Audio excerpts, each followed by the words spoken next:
Now which one of y'all hoes ready to clown with a nigga from the D-town? I put it down like Trey and Eminem. What I'm giving them, game that's infinite. Never forget me, bitch. Whether I'm rich or a pissy poor, whether I love all ladies or they just all whores, whether I rock the top in a dubbed out coupe, whether I take you out to eat and order rat soup. It really don't matter at all. DJ Assault, aka Craig Diamonds, y'all. So what you saying? We gon' get naughty, y'all. Ready to party with the girls with naked bodies, y'all. Okay. So strip tease, get on your knees. Stop me at the clubs when the cops yell freeze. Illegal shit we gon' leave confidential. This is what I'm giving you over this instrumental. Something to shake your ass to. Something to make that cash to. Something to shake your ass to. Something to make that cash. What I'm giving them, something to shake your ass to. Something to make that cash to. Something to shake your ass to. Something to make that cash. Came in the club like that, that, that. I stole J shit, oh well man, I hope he don't resent it. Cause this is for them nasty hoes, doing them nasty shows, diked out with them dildos. I guess they got skill though, for real though, chill though, you damn nympho. But she'll do that to do, everybody get a turn like Rubik's Cube. With a body like a goddess, she takes the cake. The bitch is thicker than a motherfucking milkshake. So shake that ass and titties too. Notice, I'm running game and not tipping you. This place is like a zoological park. You're making money off of buses and straight up mark. Them niggas crazy. But who am I to judge or grudge? Show me what they hitting for. This what I'm giving yo. Something to shake your ass to. Something to make that cash to. Let's go!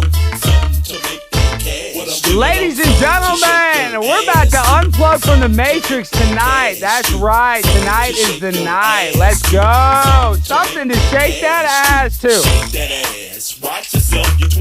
We got a very special guest. That's right. A Mudflood Tartaria expert. They're lying. They're lying to us about our history. And we're going to expose that. We're going to break that down because it's Primetime 99. And you know I'm on the grind every freaking night.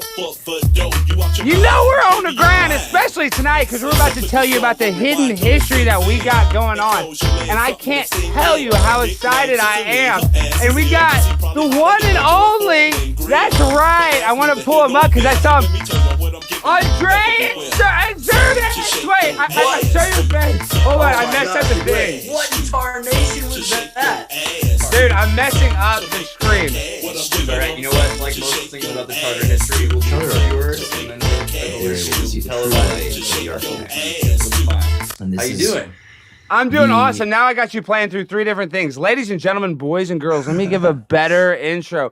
Andreas Xirtus, the expert in Mudfloods and Tartaria. And tonight we're going to really break it down. Oh, unmute yourself. You got to unmute yourself. Sorry, but now I give you the proper intro. Every once in a while, you know, I like to stay quiet. You're a fun guy. I can't believe how much energy. This is like, I'm already pumped. Thank you for setting this up. We're going to wrestle right now in the Mudflood. That's what I'm talking about, dude. I'm literally like that vibe. See, already, Andreas, you know what it's all about. Like, what I'm trying to do on the Conspiracy Castle is they are lying to us about so many seriously fucked up stuff. You know, like literally like our life. And like one thing we can't talk about is like anything medical stuff, medical misinformation. That's one thing on the show I've gotten multiple strikes for.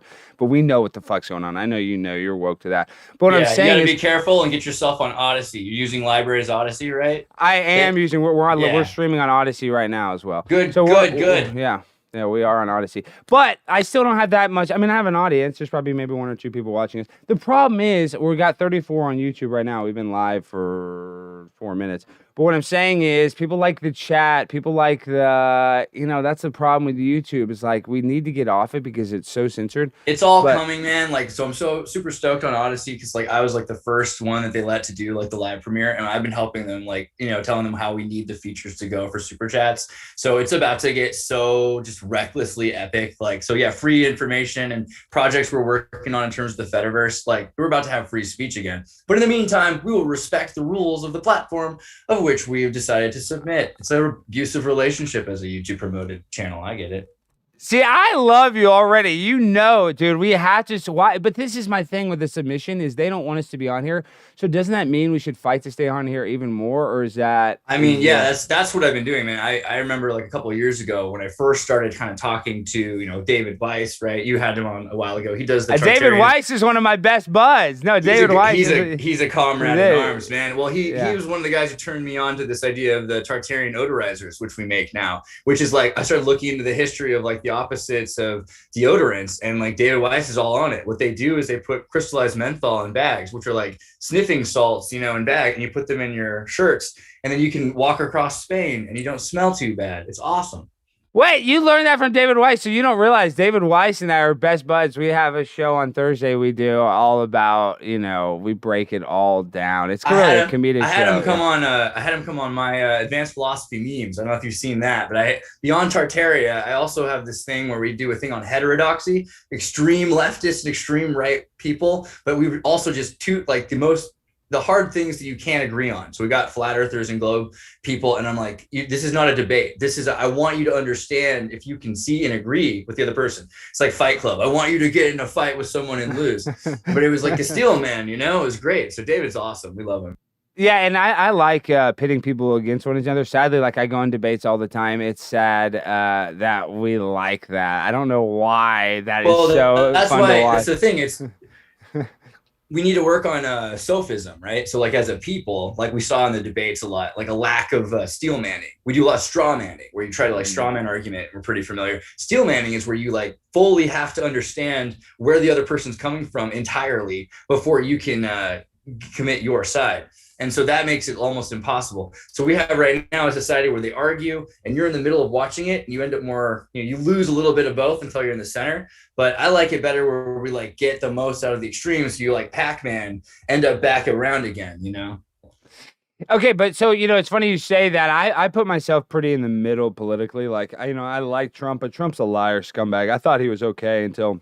I want robots. I think we're talking about the reset, right? It's like, this is kind of why we talk about Tartaria, because part of the thing is historically we went through a reset, not too unlike, it looks like we're about to go through again. And we were looking at a loss of technology, a loss of medicine, a loss of civilization, a loss of health, and especially of history and of knowledge. I mean, if you can cut a generation's information from the next generation, like we've already seen when we lose reruns, what happens when we lose the books, Well, tell me that, because how much of our history, it's only like one or two generations need to be lied to for the whole history to be, like, I don't know my great-grandparents. I know a lot of people do, but I don't know my shit. I bet a lot of majority of people don't know their family legacy, like one or two generations.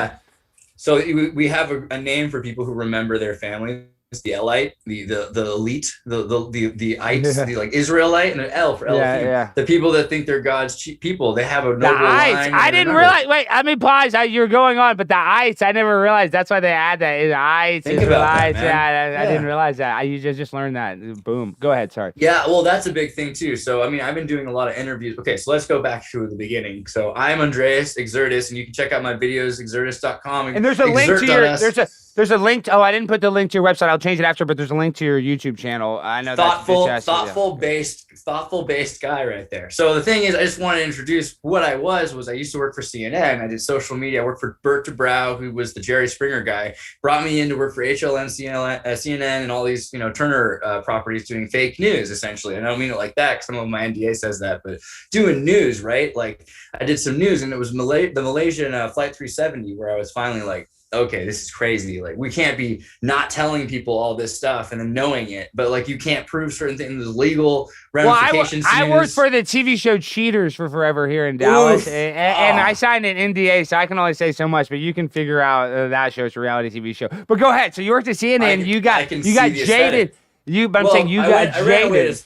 I ran away to South America and I started looking into stuff. But the bottom line of all this is that news is lies, except to the point that what is truth and absolute truth is, the knowable Tao is not the eternal Tao. So, of course, nothing is the truth, but there is a truth behind every lie. So every time you look at a news story, know it's about something else that actually is true. And you can look back through, and this is what I do now, is I take old news stories from 100, 200, 300, 500 years ago, the pseudo-Isidorian decrees of the Jesuits. And I say, oh, this is fake history and what was the true history behind it. And we interview people, and actually you'd be surprised, certain families have certain stories. You get enough of those stories together and you can develop a narrative. And so I've been interviewing people in Tartarstan and in Georgia and in Russia, and people whose families were kulaks that have been taken through the gulags and what they did to lose their civilizations, and then mapping the architecture. And we've been basically able to come up with a much more accurate narrative, also corroborated by a lot of other historical researchers through history, like Anatoly Fomenko.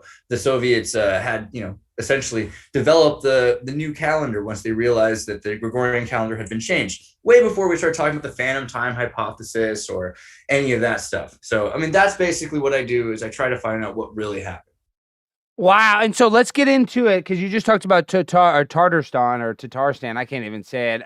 But let's break this down. Let's go for, this is going to be Tartaria and Mudflood for dummies. So what should we talk about first, Mudfloods or Tartaria? You brought up Tartaria first. Seems like you're more of a Tartaria. You call me a Mudflood expert, and that's a little truth. That's a little truth. I want to jump onto that. So when I was in South America, what happened in Peru is I was working in water filters in the Amazon for the president, and then Peru, and there's a lot of other stuff that went on there. But basically, we heard about this thing called huaicos, and a huaico is a word for the mud flood in South America, especially in areas where they've done a lot of colonization. They've changed the architecture in the land. But even in nature, when there's water, there's sediment, erosion, and there's mud. And so I started to see all these examples of huge cathedrals that were being blocked off, areas that were being unburied because the mountain would move and it would open up and you'd be like, wow, there's this church. California, we started finding in San Luis Obispo an underground cathedral that was built at least 600 years ago, supposedly, but I mean, it's supposed to be 1492. So how is this possible? And we start looking back and we're like, wait a second, this is probably 1,000 years older than that. But the mud flood is really important to this. It really led to us finding that not every building in the world, at some point this became popular to say, that old brick building that's been there for 1,000 years. Well, not every single one, but you go looking around and you're going to start finding that there were more than teepees in America. The Russians colonized California, and that all across Europe, there were all of these brick buildings that existed that had been hidden by sediment. And that led us to start looking for what we were wondering would be like, is it a Tartarian state or is it a Tartarian empire? What is Atlantis? What are all these free trade agreements? And you have a bunch of people looking at it. I mean, the Moorish movement, right? So people that believe that America was pre-colonized by Africans and that the Moorish Empire existed in South America and in the Caribbean. Wait, what? So I didn't realize that. That kind of actually makes sense to me. There was actually an idea that black people were here from the Caribbean before we were, before the Indians. Yeah, totally. You look at the Algonquin Indians, and there's different kinds of Indians that have different kinds of DNA. There are Celtic Welsh Indians as well. The thing about it is an into Africa theory. And this idea 1619 project might be maybe closer to than people realize is boatsmen. People existed that weren't just traveling, migrating on land. They were interacting with each other back and forth. And that led to this sort of endless summer triangular trade network. And that's that's what they say. They say in the slave auction, not as many slaves came over as they say. What do you think about that? I mean, again, also with the words we use, right? So slave from Slav, I'm Croatian. Slavs were enslaved, and the Britons as well. Moorish law is where we get the word for slaving. So even regardless of numbers, just in terms of quality, that is what this originally meant. But there were a lot of different kinds of rules back then, right? So a slave was someone that you had to take care of when they retired. You didn't own their children. You had to help them take care of their children. It was like an indentured employee. It was actually somebody you took care of. I mean, we're trying to whitewash it a little bit, but that's probably what it was. Again, with these words, because there were white slaves, there were white indentured servants. There were a lot. I mean, Slavs were white originally, and so this idea, we didn't want to call it slavery ever. It was called the peculiar institution for a reason, because it's a lot more about human trafficking and about culturally separating people, because at a certain point we're starting to create a quality of industrialized worker that's existing. But you look back and you say, okay, what was the Confederacy?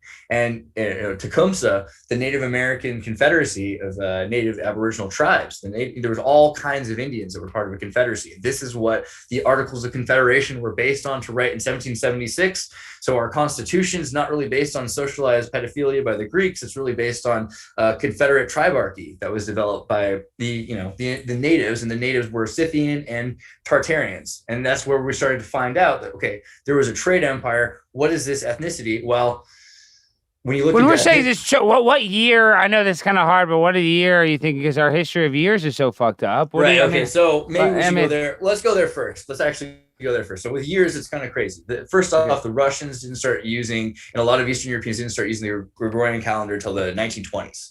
So we had to kind of figure out where these all fit. Now, in the 1700s, according to our current history, the Jesuits were shut down, right? In Portugal, there was a king who they tried to kill, and eventually it led to the shutting down of the Jesuits all over the world. And at that point, a third of Japan was Catholic, and a lot of people were killed. And 90% of Paraguay was wiped out. A country that was basically like Singapore today or Argentina. It had like 99% literacy. It had astronomer observatory. It was like the best place in the world. Now it's just it's just like a third world country in certain ways because the entire population was wiped out. So all of this happened, and then the Jesuits killed the next pope, got themselves back into power, and changed the calendar. And so we don't know, and that's what the phantom time hypothesis is, but like how many years we're missing there. But then you have kings and you have this idea of saints, right? Which a lot of the time they say they're just gods of this area. They don't just do that. They did that to take over places and to assimilate their history so they could change the years. So essentially what it comes down to is this Anatoly Fomenko chronology. And it holds more water than a lot of people want to admit. It's not perfect in every way, but using machine algorithms and actually just in the 70s and 50s even, thousands of people looking at kings and their lineages, they were able to match up different stories in history and find that the last 2,000 years of history probably happened in about 1,000 years, maybe 8 to 1,200 years. And the number of events are shifted on top of each other. And so often what happens is they say in the year of our Lord 980, but that J becomes an I and it looks like a 1, for the J. And so it looks like 1980, Well, I admit, dude, it's like, how I know they add fake times because they date like art and stuff, so it has more value. So they make stuff old on purpose to make it more, I guess more rare, So we know that they've lied about times. It's like they lie in the car. I'm in the car business. I sell cheap used cars. I'm terrible. I mean, I'm not terrible. I'm in the wholesale cars business. You see the suit. But what I'm saying is, I see, car dealers. I don't do this, but they roll back the numbers on cars. You don't know. Like I'm saying, we've always been time history. There's so many random people. You wouldn't think car dealers would be ones changing time in history. I'm just saying there's all kinds of but people. It does, because that's an example of something that we're going to look at later, and it's going to say something that people will base their lives on. And this idea that history is so far that it's rare, that's true. They like the idea of something that's 2,000 years old, way more than 1,000 years old, because it's further from you. It's more concrete than this story that they've made up, because you can't change something, and it's just so much more abstract. I mean, imagine. Well, this is a big, real quick examples. I always used to love the show American Pickers. I love thrift stores and old shit like that and junk. And my dad's a little bit of a hoarder. Maybe I don't hoard that much because I'm kind of conscious about it, self-aware about it. But like literally, people always outdate shit. And I mean, that's like the number one scam people have always been doing is saying shit older. Swords. This samurai sword is so old. Sorry, go ahead. But that's I just say 1,000 years old, right? Yeah, they do this every time, and they pounded it last week, and it's really easy to make things look old. And that's also another thing. You're looking at David Feisenberg Jr., a good friend of mine. He's been to more places than me, which is saying something. But actually, Guinness Book of World Record, most places ever visited right now, because he's traveled all around the world. Shut the fuck up! Who is this guy? Excuse my language. And he won the Guinness World Record for most places traveled. Yeah. David Feisenberg Jr. Good guy. He's in Britain, and he's seen a lot, and he's written a couple things. We've been working on different stories about Tartaria and around the world. Some of the stuff he says is a little bit more extreme than me, because he's going into the manufacturing by the same kinds of groups that built the Smithsonian, the same kind of groups built, in his opinion, Stonehenge and the pyramids of Giza, not the pyramids, but certain things around Egypt that were constructed. And let's do the first screen share. Let's do a screen share looking at them building Stonehenge. Okay, let me try to find that. People, this is so ridiculous, guys. The Stonehenge is such a lie. Let's go on that one first. Here, if you find Secrets in Plain Sight by Scott Onstott's Stonehenge picture, it'll really put it in perspective, because you can see all the in plain sight. In plain sight. Onstott, Onstott, Onstott, and then Stonehenge. Put that there. Stonehenge. And is it photo? Oh yeah. Should be. Well, one of Stonehenge's ancient secrets. Okay. You see that geometry there? Well, let me see. I don't see it. Let me do a screen share. I don't think I'm looking at the right. I just typed Onslaught Stonehenge and that showed up for me. I could also, Am I well, how do I? Oh shit! I'm O spelling it wrong. O N S. Oh yeah, get rid of the N D. OS and then 2 T's. on Yeah, stot. Sure. Yeah, there you go. Go down to that. So you see how things are lined up, right? Here, you know what? Can I share No, my screen? but yeah, we can share your screen. But like, what are I want to show the pictures of them actually. The pictures of them actually building it. Like, hold on, let me just show you just real quick. Sure. People rebuilding, and this is they say rebuilding because that's what they call it. They say they rebuilt it. They say that things were taken down. Yes. Dude, this is such bullshit. If you think that, if anybody out there, guys, if you think this is when they actually built it, am I wrong or am I crazy? Am I crazy right now for saying that, or am I wrong? The thing is, so I try to keep things kind of I try to keep things neutral about things I can't prove. Okay. So Okay. Sorry. I can definitely no. Like Yeah. that's so I know you talk to like the wildest cats, but like I do keep my things as like neutral in those ways as possible. Here's what I will say. Those pictures are real. They were affecting the area. Whether or not there's a pre-existing structure, I think that's even more interesting. But yeah, I think if you start to look into how many things have been rebuilt, and you start to look at the wait, so you're under the opinion that it's probably really old and that we actually did rebuild it. I didn't think about that. Okay, well that makes sense. That makes sense. Oh, I didn't even think about that. I'm just in my head, dude. I'm so conspiratorial. I think 9/11. I think they're lying about everything. So I make sense in your opinion. I kind of said it for you. I didn't mean that. But so that makes sense. So you do think it was like Nephilim or giants? How do you think so? What's the story that you believe Stonehenge, how it got there? Okay, so in the original times, when you start looking at these giant blocks in certain places, right? So you've got Malta, you've got Peru's Cusco, you've got the Easter Island, you have parts of Africa like Baalbek, actually Samaria is a better example. These giant stones that have been taken apart and then they've been reassembled in certain times. The Ethiopian obelisk is a good example, and the Roman obelisk supposedly brought from Napoleon, which shows Egyptian mysticism at the center of the Vatican. It's very clear that there were great works from a previous civilization that have been knocked down. Some of them have been moved around even. And, you wonder, can we do that? Well, we have these crazy boats bigger than the Titanic that are bringing things back and forth.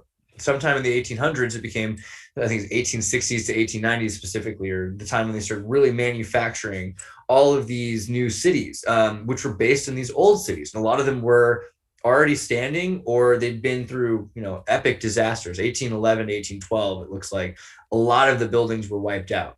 And from there, we have normal people that are starting to work on it. Going back in time, though, hominids of different kinds existed. And we know this from gene flow, right? So there were clearly Bigfoots, so there were clearly Neanderthals, there were clearly Denisovans. So Nephilim and this idea, all these things that we use, like words like dragons instead of dinosaurs, it doesn't really matter how you want to put it. Like, it wasn't just Homo sapiens, clearly. And if it was, then like, what about the Neanderthal being 5%? We clearly see that there were maybe a caste system of hominids that were working together, probably under something more intelligent than them. Wow, a caste system of humanoid hominoids. I never heard that. Wow, Andreas, you're dropping the gravy. That's crazy. Think about. So you think I bet you humans would use the Neanderthals as slaves or pets, kind of. You don't think? Well, no, the Neanderthals were actually rather intelligent, and so this is again with the fake history news, like these giants with bigger brains. Oh yeah, they were probably dumber than us. I mean, it was just a kind of racism that was developing in Europe at the time. We now know Denisovans were brilliant too, and what's funny is smaller things aren't necessarily any dumber. So you look at the Fioriensis. The Fioriensis were actually really smart. They were tiny, hobbit-sized people, but they clearly had large amounts of emotional scaled parts of their cerebral cortex were increased, and they had connections back and forth between their brains that we can't measure because they're extinct, but we can see it in modern humans that are partially Fioriensis and partially Denisovan. So you're telling me that's a real life Lord of the Rings, where it was like a dwarf clan of people that were badass and shit? Excuse me. Yeah, and even probably had red hair, because of the cytomelanin that was involved. But they were probably more copper colored than just like pale. But we're finding that also, like, the distinction in the albinism of certain genes has nothing to do with which hominid you're from. So there very likely were, and there are today, we know, Homo sapien pure, which only exists in Africa, and have no Neanderthal, because all white people that we know of today, Caucasianoid people, come from Neanderthal or Denisovan. So pure Homo sapiens, they still have albinos. So it's not the most important thing. What's weird is you have 13,000 years ago, one blue-eyed person, right? And from that, we have enough recessive genes to make people. And so what's crazy is, theoretically, if that is the case, we should all in 10,000 years have blue eyes by the logic of intermixing, unless we use serious manufactured interference between human hybridization.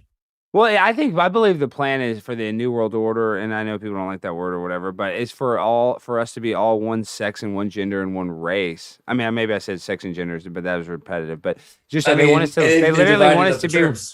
They want us to be. They want us to all mix and be one race. But I mean, dude, wow, that is crazy. I think they probably want to turn us into robots, right? You get our bodies out of the way, and you have battery packs that we have to keep plugging into every 12 hours, and then we're just like every device they control. Well, it's like the transhumanist agenda. They say, hey, well, you can have a literal vanilla sky. We're in the Matrix, we're going to plug you in. We're going to, plug into your cerebral cortex, and you're going to think everything is real. Even you're going to date and have sex with supermodels in this world. But really, as soon as they stick that thing in your brain, you die. You die because there's no coming back, because I'm sure you sign a lifetime. And most of the supermodels I've had sex with have had serious emotional problems. I don't even think I want to play that video game. Well, congratulations. I'm very jealous. Okay, but so let's get back to this. I guess we forgot. Let's go back to Mudflood. I know, God, we have a lot to talk about. You have so much information, man. It's so awesome to talk to a person as well-spoken as you.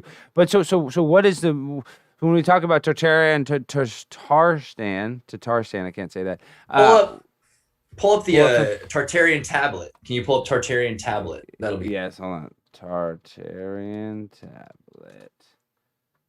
So I studied anthropology, amongst other things, in school. I just didn't want to stop studying stuff, but ended up with an engineering degree. But when I was studying anthropology, I had a great teacher who was involved with the translation of the Mayan tablets, and her kid was born on site while they were learning about the tablets. And so he was able to figure out that there was a crossover of phonemes and hieroglyphics. And so that was the first clue I had. Also, this was that they were convinced society did not start in a war. Most everyone else did. And most people up to this point still believe that civilization comes from war and isolation, and creating a giant tower is a military fortification, and that's how it all started. But I always grew up thinking like, hey, they do a lot more of these occult symbols. They have these temples to gods, and they're building more of a grosser mercantilism kind of a future where they can build more to show that they're more impressive to their gods. Well, it's either trade, or it's religion, or it's military that starts civilization. And the Tartarian tablet appeared. And so this was in Bulgaria. And they realized this was not a Sumerian tablet. This was older than a Sumerian tablet. This is now the oldest tablet that we've ever seen. And these, there's multiples of them. And they talk about astronomy, and they talk about land, and on them you can see, this was our first hypothesis, was that this was a trade agreement between two farmers, because you have goats on one side, or some sort of ibex creature, and then on the other side you have farming pictures. I think it's a kind of fruit. I forget. We found the Bulgarians used to translate. Very similar though. There's a sound that's actually recorded there. So there's a hieroglyphic and a phoneme. And what they used to do, and what farmers do today, often if you're a good farmer, is you can go to a field and look at one branch of a tree and how many branches there are, how long it is, and you can tell how many trees there are, how many fruits there will be, and you can have a futures prediction based on one branch of one tree. You can have a futures prediction on the entire orchard. Right. What? And farmer, this is a Mendel-brought math today, but back then this was just farming techniques. And you can do the same thing with a goat, because you can figure out how many goats it has, how well it raises its goats, how many goats it came from. And then from there, you can predict how likely it will be that there'll be this many goats next year. And so they can say, I will trade my futures trade for your futures trade, from livestock to agriculture. And so there you have it, the first trade agreement that we have on coin. And this is a Bitcoin from Tartaria. And a Bitcoin from Tartaria. You heard it here first. This is Tartarian Bitcoin. Get your crypto. This is the original crypto. Okay, go ahead. Sorry. I mean, basically, and it's pretty sweet, because what that means is this isn't about a boogeyman. I think Xirtus is in the chat. I think David Weiss is in the chat. David, oh, say great. what David, what's up? Yeah, I think he was in the chat. Okay, go ahead. Sorry, what were you saying? Just saying, it could have been about war, right? And that's what everyone wanted it to be about, and I did. And so I was really happy to find out that, as far as we can tell, that this was a trade civilization instead of a war civilization. What that means at the end of the day, and yeah, probably is a good word when you're talking about time. I love history lessons. Yeah. Well, what that means is, if you're looking at like other ethnic military empires, right? Because they'll breed themselves, and they'll take over the genes of an area, and they'll become one thing. You have Japan, for example. Japan became, in the Edo period, it was tangentially more interesting, but less advanced. And eventually, hey, but this is my Dirth isn't it? Andreas is next level info. Yes, Dirth is loving it. Dirth, yo, Spicy Sarah, he likes you, Dirth. He said, "What's up?" That you helped him with the deodorant, with the natural deodorant, smelling good all through Europe. The Tartarian odorizer bags, like Stellium 7s into. But basically, if this was a war, this is a civilization, it would become an ethnic state. It wouldn't evolve very, very well. And you look at Iran, and you look at Babylon, and you look at Rome, even as a concept, or America as it is, again, today, which is always the best thing, is try to find something that exists today and see how that could make sense in the past. Well, you want to have many different kinds of people making trades. And so that will make an empire faster. I mean, you almost never end up with a empire if you're just one group. The Mongolian peace came from sharing of all of the resources of different people. So over and over again in history, it makes more and more sense that Tartaria was a trading empire and not just some warring empire. And then you look, what is our example of that? Phoenicia was the capital, Tar, and Barcelona, the TH. The Thracians, the Taratians, Etaruska, the Etruscans were the Tars. And so everywhere you go, you start to find this trading empire of people that are near ports.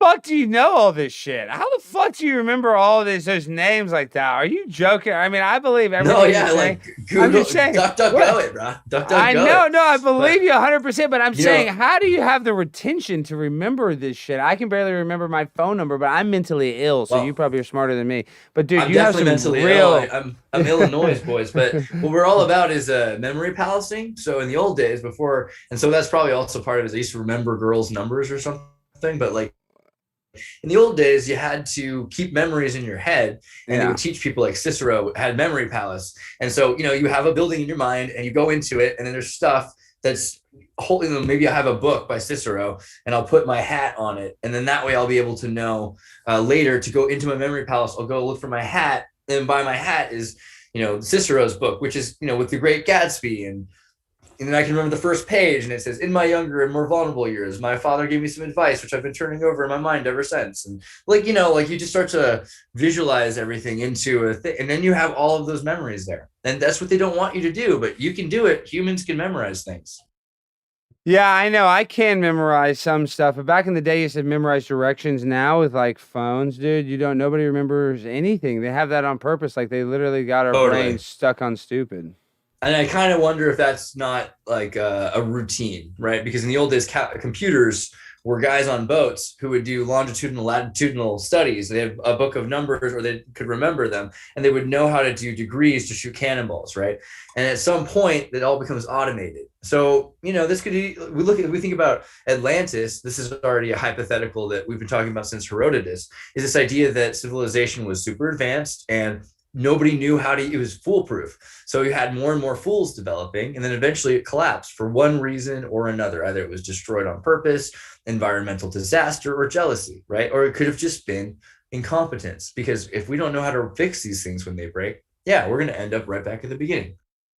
Well, let's talk about technology. How did the Tartars get? They had advanced technology. Am I correct? What were they cooking with? Again, with the most I almost always try to downplay it, but we're getting more and more progressively convinced of all of this, that technasma existed, free energy, the things that Tesla has talked about building. He said he got from Atlantis or from Egypt,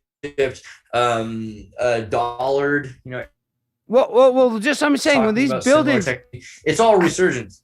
Well, I mean, are you going to say they didn't have technology? Because, dude, how did they build all this shit? No, they had that. Yeah. Oh, sorry. Clearly.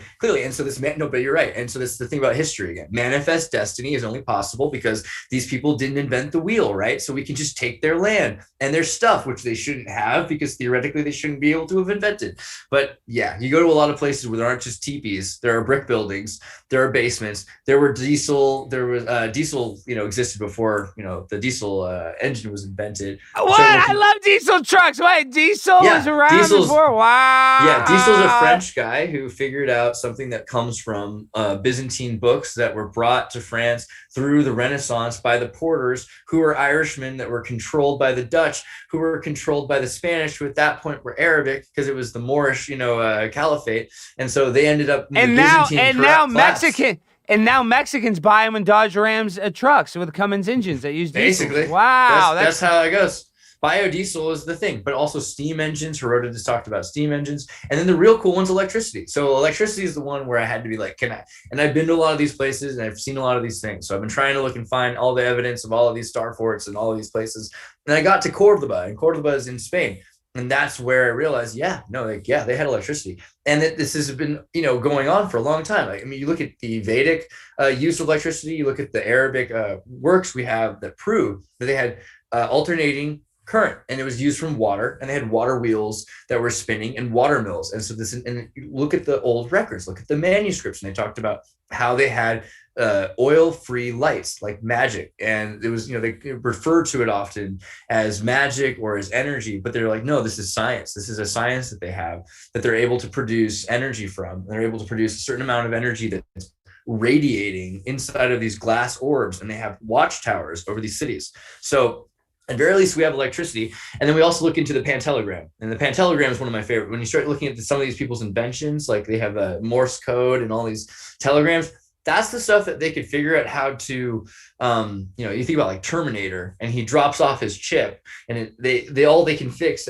in the future is that chip. They can't quite do the whole Terminator yet. So this is what Tartarian technology was lost. Some of it was found, but they couldn't reproduce all of it. So they had the understanding of the Pantellogram, but they couldn't reverse engineer it.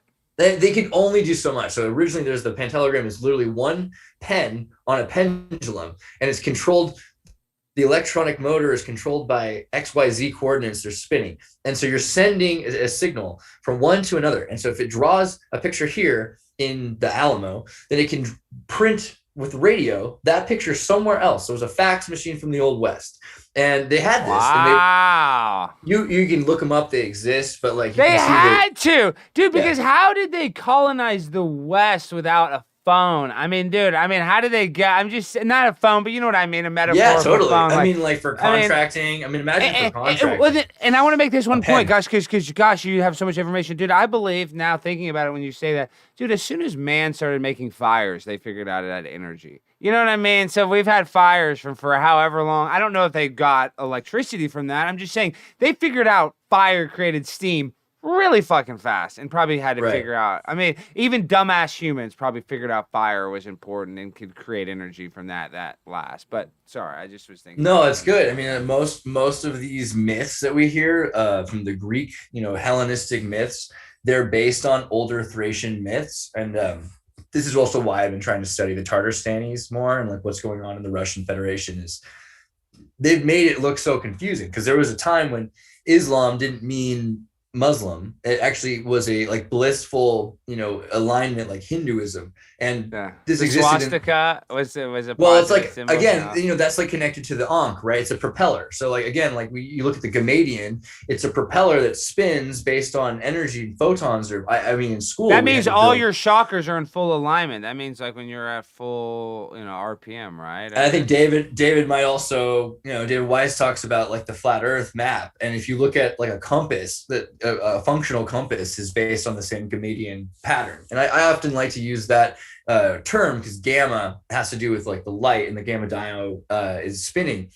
So attach a Gamadian to an Ankh, and the Ankh is the electrical, alternating current. Did they know we have a localized sun? Did they know we have like a localized sun? You think these people, and then sun and moon and stars? Like, do you think they knew our astronomy better than we do now?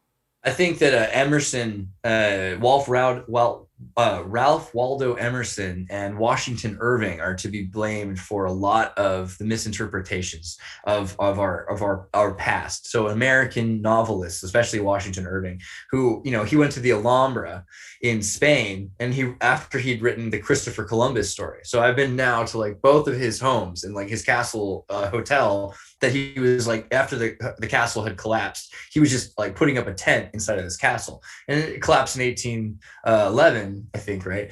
1811, 1812, which is when everything happened. Because in 1812, you have the War of 1812, you have Moscow on fire, you have Napoleon, you have the comets that are 260 That's days. when everything got deleted, is in 18 something, right? I mean, give me the timeline, you think. Well, 1811 in August, there's all of a sudden the sky lights up, and it doesn't stop until June or something of next year. So for like most of the next year, you have nothing but fire in the sky, the Mississippi River's running backwards. There's a bunch of people that are putting this. Where the fuck was the Mississippi River running backwards? I believe 1812. Check it out, and it's in the newspapers. I mean, granted, it could be a lie, but it could be a lie. But from what we understand, there are So I went and looked for it, and so we found there's plenty of stories of people on boats that this happened to, and they wrote their private journals because there's river gambling that's going on, and so they're keeping records of this. They're saying, look, we don't know if someone's doing this to mess with our gambling. But like, if you start to look into this, you can find things that you can corroborate and things you can't. What we know is that all around the world in 1811, 12, there are wars. Everyone's wearing the same kind of military industrial uniforms. Spain's been taken over by Napoleon. He's put his brother in charge. They've sent their right-wing people to Venezuela. Venezuela and Caracas tries to have this huge revolution to become pro-Spain. Like, they're going to be basically the royal family was going to lose Spain and move to Venezuela. It's going to continue on in Venezuela, and this giant earthquake comes down, and on a Holy Saints Day, and kind of wipes like the Nazis. Out. And so from there, well, a lot of the Nazis went to Venezuela after World War II, right? And South America. I mean, like, they went a lot of places in general. Syria, Did they go to Syria? Is that true? Yeah. A lot of them went into the Middle East. Yeah, but like, America is a big place for them, by the way. Did you? Yeah, I know that. Werner von Braun, I know, but I mean, a lot of them snuck in, of course, but it's funny that they'd want to go to America. Why not? Why not go? Well, I mean, the whole thing's so convoluted, right? Because like National Socialism and International Socialism at that time, like the Republicans had Trotskyites that were in charge. The Democrats were essentially Stalinites. You had, with FDR. So you had socialism was a big thing. This idea that you could interact and take over and manipulate culture. But what we had done in Germany and what had happened to Europe in general is also something that no one seems to talk. We destroyed Dresden. We destroyed almost every major city. I was just reading an article today. I forget which city it was. I'm sorry, but in the south of Germany, they pretended to be a Swiss city, and it's the only city that still stands 1,000 years old at least, and it's just full of, in Strasbourg, similarly, like, was burned down. We lost so many amazing things. So there goes a big part of history right there. And then the Sovietizing of Europe was going on. So we need to also consider what happened to Tartaristan and all of these other countries, Uzbekistan, the Uyghurs today. What's going on in China is very much not just reminiscent, but the continuation and the fulfillment of the destruction of the Tartar Empire, because they are the same people that were part of the Georgian Tartar trade network. And, this is the thing about China. China had 100 years ago, the Manchurians were in charge. They died of the flu, 100 million people. The Spanish American flu, we call it the Spanish flu, but it was an American flu that was carried across by Civil War soldiers. Once that hit America, once the American flu hit Europe and it carried off to China, we lost the entire royal family and all of their people. And now the Han Chinese run China, which is a group that were, by the way, from basically south of Mongolia, not from Russian China, which is Russo China was, Manchurian. So Russo China, I never heard that. Wait, Andreas, you're so smart. Russo China, that's so smart. Go ahead. I haven't heard that one. I like that. Well, I mean, every place is made up today. You have Italy, you have Germany, these are not names of countries that existed before, right? Spain, Spain, even Mumbai. Well, I'm saying even in India, they just changed their names in our lifetimes. Like, you know what I mean? Nobody would even know Bombay. I mean, what the fuck? Like, they're literally changing history right before our eyes.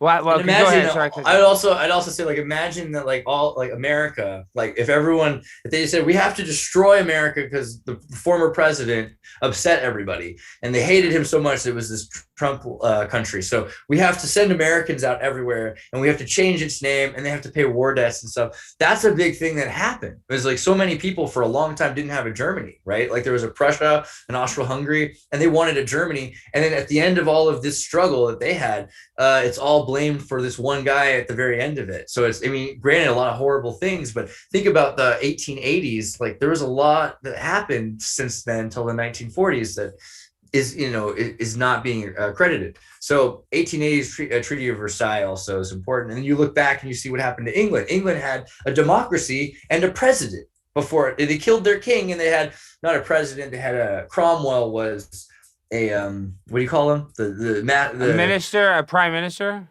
It was worse. It was worse than that. Cromwell. Hold on. Divine protector. Gosh, you have so much information. I mean, you got but you were saying the Uyghurs are Muslim. I forget words though.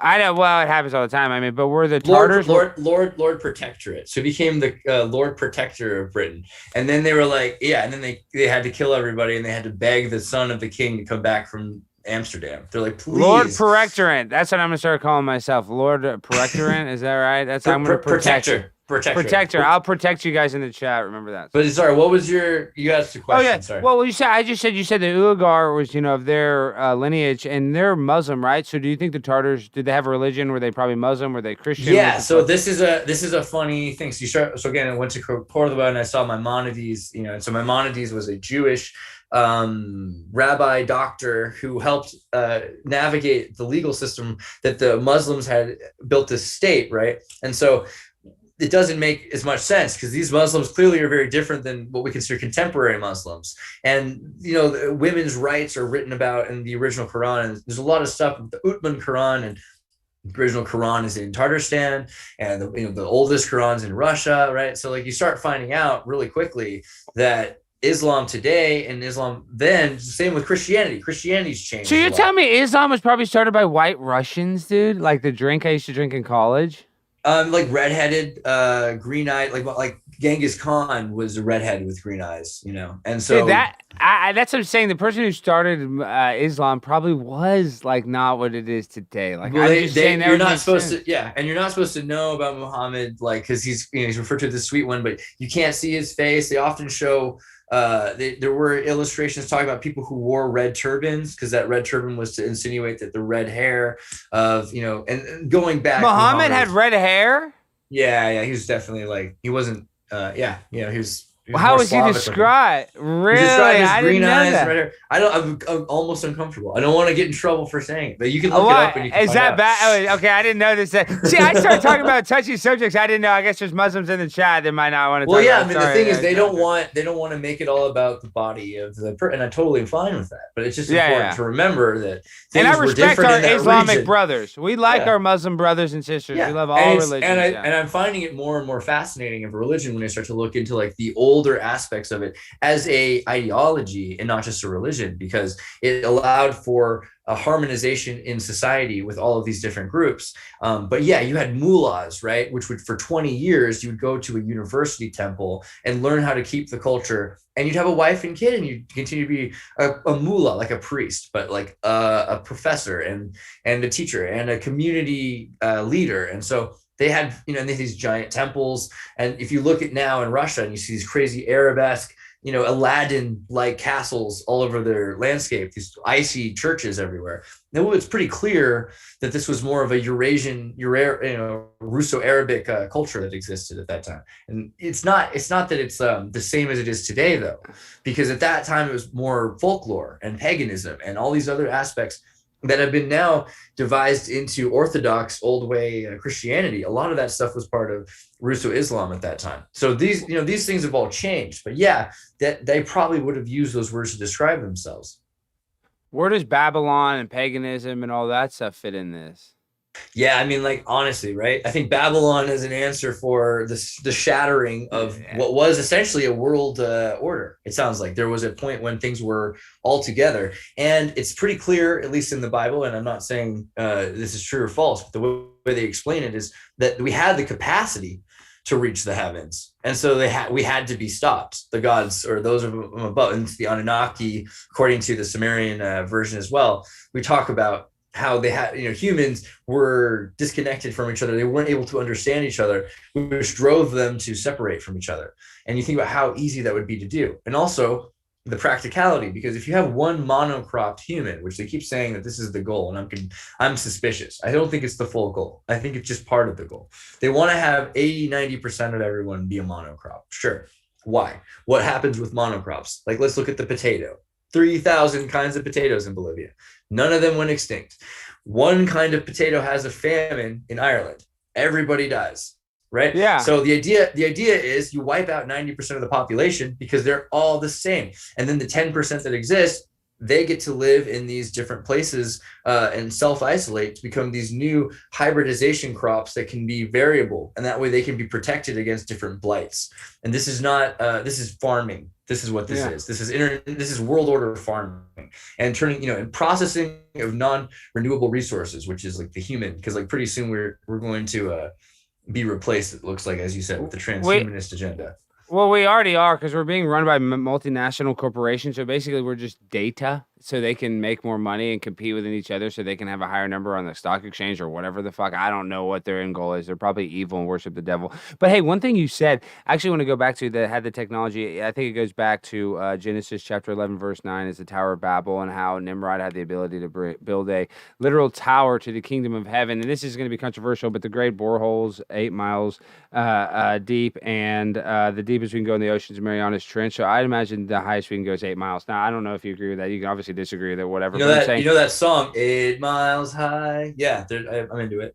Yeah, but I'm saying, so dude, if you don't think we could build a tower 8 miles high, we could build a tower today. Humans don't realize we could go in Nebraska or wherever the fuck where there's some land where we need a lot of wide land, but we could build an 8 mile tall building, no doubt. Yeah. And we gotta stop worrying about it being a building, because the other thing is, you listen to the term space elevator, right?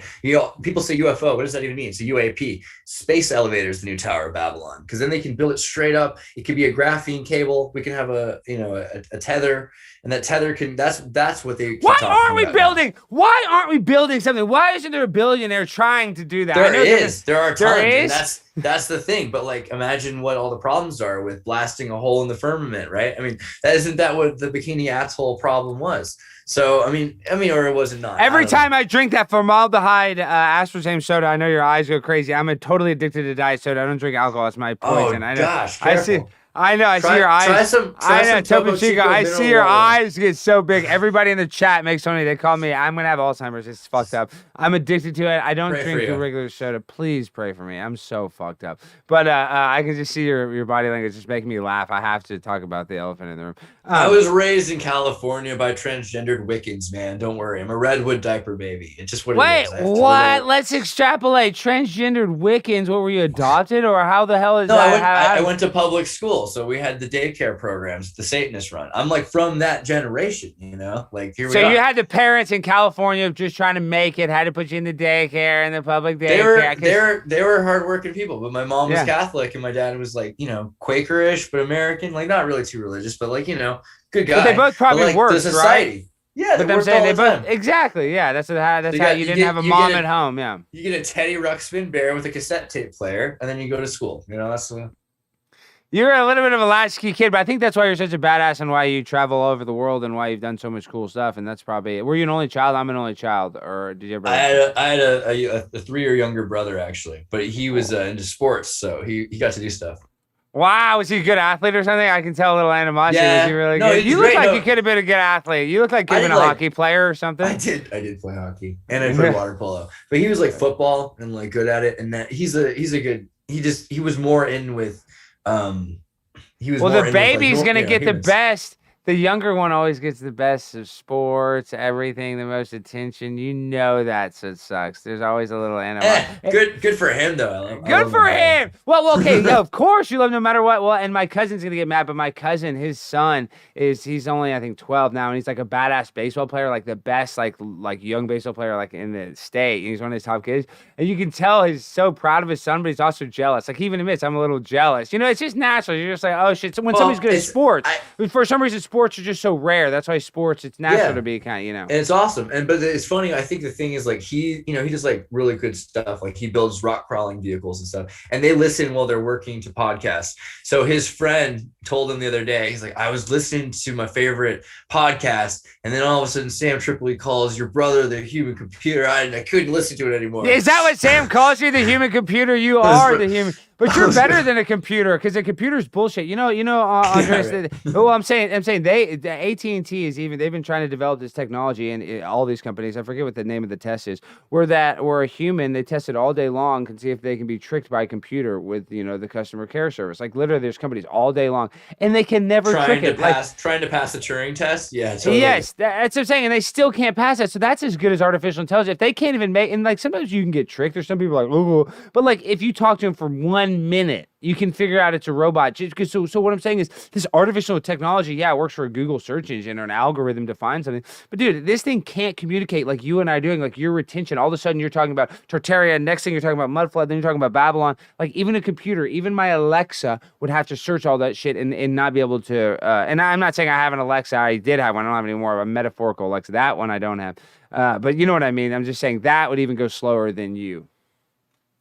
Yeah, it's true. I mean, I do work with like tech a lot. So I have, Replica AI. I have like their GitHub repo forked on mine in Xirtus, and I do work on like artificial intelligence and OpenAI's TensorFlow. I've made like a robot that sounds like my voice, and I have it read like books, so like can. What? You made a robot that sounds like your voice? Yeah, I gotta send you that. It's pretty good. But like, if you watch my videos, you can hear it a lot of the time, because I did like the Last President book by Ingersoll Lockwood about like. And Trump then you just type the video and it does the sound over for you, the voiceover. Shut the front door. It sounds like me. It sounds like me, but it's pretty good. I mean, there's a little. You can still kind of tell. There's gonna be a little robot. Yeah, but it's pretty. I mean, I kind of. They call that the uncanny. They call that the uncanny valley. So I'm sure that's a little bit of the audio too. Not as much, because you can trick it a little bit, but there's still a little uncanny valley. I'm right.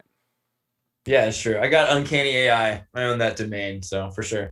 Shut up. That's a badass domain. Okay, but let's get back into Stonehenge and Mudflood, because we are breaking it down. I can talk to you all day. You got to come on the show again.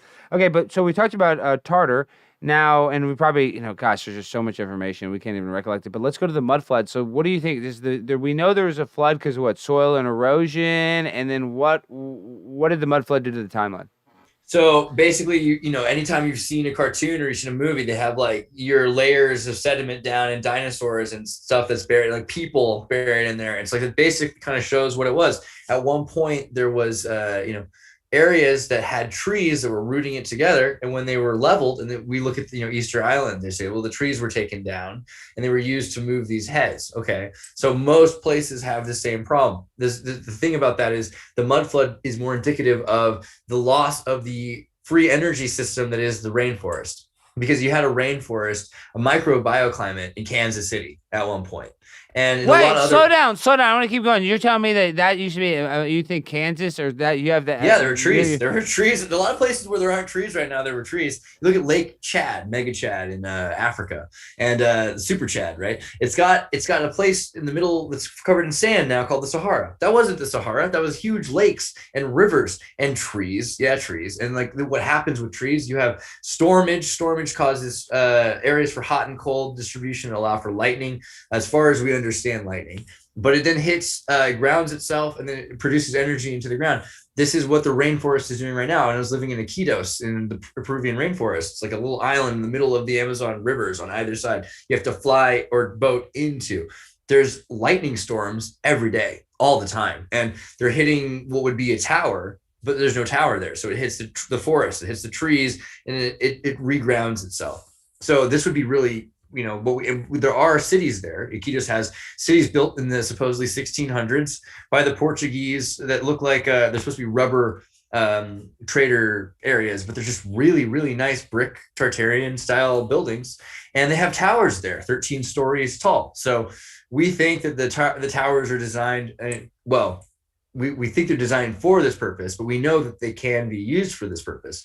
We know that they can be used for electricity with these points. They can come straight down, and then they can actually ground electricity into the ground. So we get free energy from the rainforest. And by leveling these, what you get instead is dust bowls, hyper wind that can't be stopped by trees, like ends up destroying everything. And the entire area, once a storm does blow across, it washes everything away.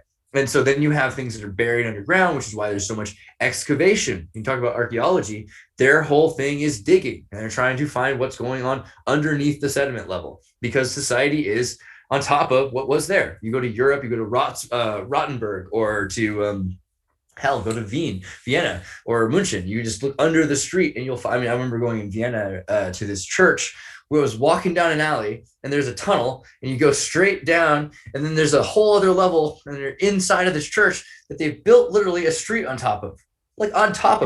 Well, I think I've seen that picture. I mean, and I love how you say München instead of Munich. You're you're all well traveled and well spoken. I feel bad that Americans do it wrong. That's what happened. I felt, wait, we're saying your name's wrong? That's terrible. That's what happened to me. Yeah, it's terrible. Yeah, they said the same thing. They're like, that's not how you say our place. We're like, we're trying to get a train to Munich. They're like, what the fuck? But they know. They're just trying to be dickheads. But hey, the flood, though, I want to go back to the flood because the technology, those domes, it doesn't make sense how they built this stuff with that technology. But with the flood, though, can a giant survive a flood? How did a flood and giants, we talked about the Smithsonian earlier.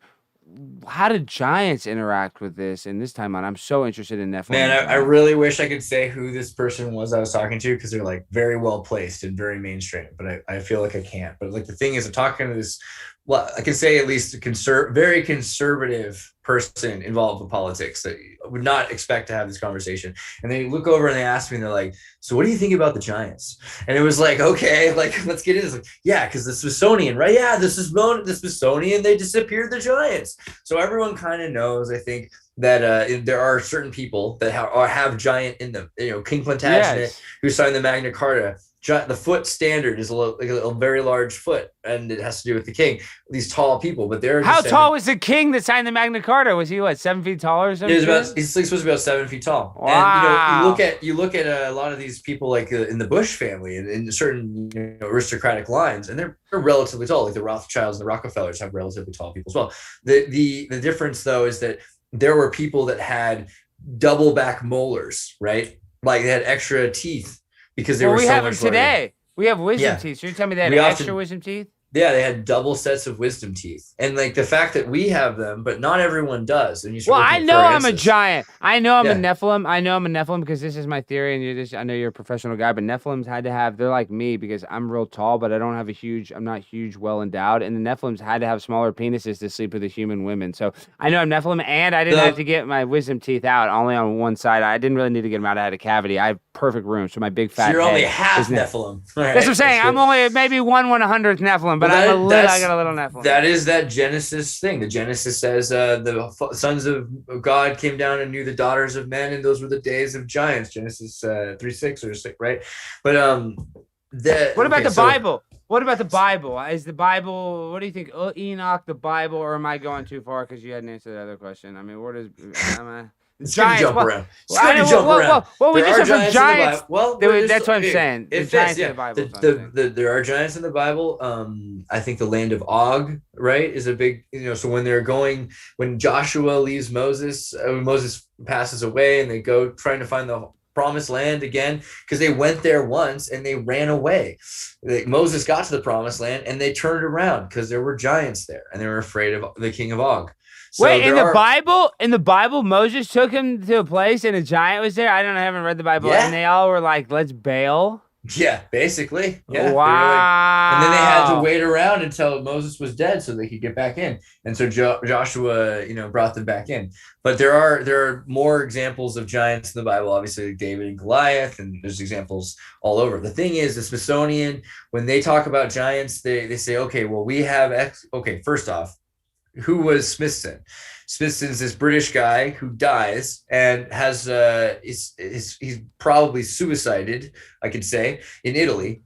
His documents are forged. They say that the Smithsonian Institute will be his, the will says I'm going to create the Smithsonian Institute in America, a place that Smithson had never been, like had shown no interest in. And from there, he took not just his money, but his books. And the books were the beginning. And once they were able to say, okay, well, you guys are the experts, those were the people that would show up and they would disappear stuff. It's like the X-Files in the 1800s, right? Because you can start to get rid of all of the history. You dig up the bones. You look at the example of, what's it called in Arizona, the Grand Canyon, right? The Grand Canyon. And I had to visualize it in my memory palace. So dude, you're retaining. You're spitting out so much information, dude. You got to give yourself a break. You're like literally. You're more than a computer. They had the Egyptian. You're an alien. You're an information alien, dude. You're like Tartaria. You're getting it from the upper. You're just getting it beamed into your brain somehow. I do hope so. Well, that's okay. So that's the thing, though, too. They said are these alien artifacts or these Egyptian artifacts, Tartarian artifacts that they found in the Grand Canyon under the first level. And then they said, well, the Smithsonian will investigate for us. And you know what they found? Nothing. And they took everything and they disappeared it. So we can't check. I mean, what is this, like Princess Diana's tunnel ride? Like everything has been disappeared. That's what I recently went to see the Smithsonian because, they got $1 billion from that stimulus check that they were supposed to give to people as a Trump bailout check, right? They took that $1 billion and you know what they did? I don't know what they did because they just closed the building and no one's allowed into the Smithsonian. No one's even going to get to see any of the works that they have. It's still closed? They don't have any. It's still closed. Yeah, it's crazy. You think that the $1 billion are supposed to make it like whatever friendly, disinfectant? Well, you got to remember, like who works in Washington D.C. at the Smithsonian other than retired intelligence agents? All you have to do is look at this. Oh shit! I spilled soda on my shirt. Okay, I'm such an idiot. All you have to do is look at this. And I believe truth in the movies, lies in the news. All you got to do is look at one movie, Indiana Jones. He does all that shit, and at the very end, they just put it in like a box. He supposedly has what does he have? The Holy Grail. Yeah, that sums it up. That's really pretty much as far as I can tell, has happened too many times, in history. At the Smithsonian. Because they don't want us to know jack shit. All of a sudden, there's like two mosquitoes in my house. I'm like, I wonder what the fuck's going on. Maybe because it rained. But there's like, what the hell's going on? There's a bunch of. It's very weird. That's very. How you deal with that? So what? I was living in Spain, and we didn't have a window fly screens. So what we did was we started projecting the sound of bats. If you play the bat sonar sound, it scares away the mosquitoes. It's so random. There's like 3 or 4 or 5. There never are. Okay, but whatever. It's not a big deal. I shouldn't even say anything. I'm just like, what? Is there something that I don't know what's going on? I know it just. Yeah, it could be some supernatural thing, man. You never know. Well, you never know. What do you think about reincarnation? Do you think what happens when we die? I don't like to let people that believe in reincarnation drive me around. But at the same time, I think that, you don't like your Uber driver to believe in reincarnation. I mean, you just gotta be careful out there. But at the same time, I do believe that energy is recycled. If you look at some of the books that the Vatican has finally put out from the Druids, they talk about this sort of put out. Like you can get access to some of the Vatican library now. It's not like out, like they're not publishing it out to people to see, but they do talk about the Druids. The Druids believed in when you break down into the soil and then like the energy that goes into different places. I think that there's, obviously nothing is destroyed. Energy is transmuted. Material is changed. So, to an extent, but also, the soul is important. But I think, there's probably something to this idea of a eternal timeline that we can fringe off from, like Donnie Darko. And then it seems like the world's ending, but we really are. And then there's like direct to the source of the Omega point. And I'd like to believe that that's true. Wow, dude, I like that. I mean, we go from the Smithsonian to what we think happens in life, but the Smithsonian's just lying. They're just lying to us. So, how old do you think the Earth is?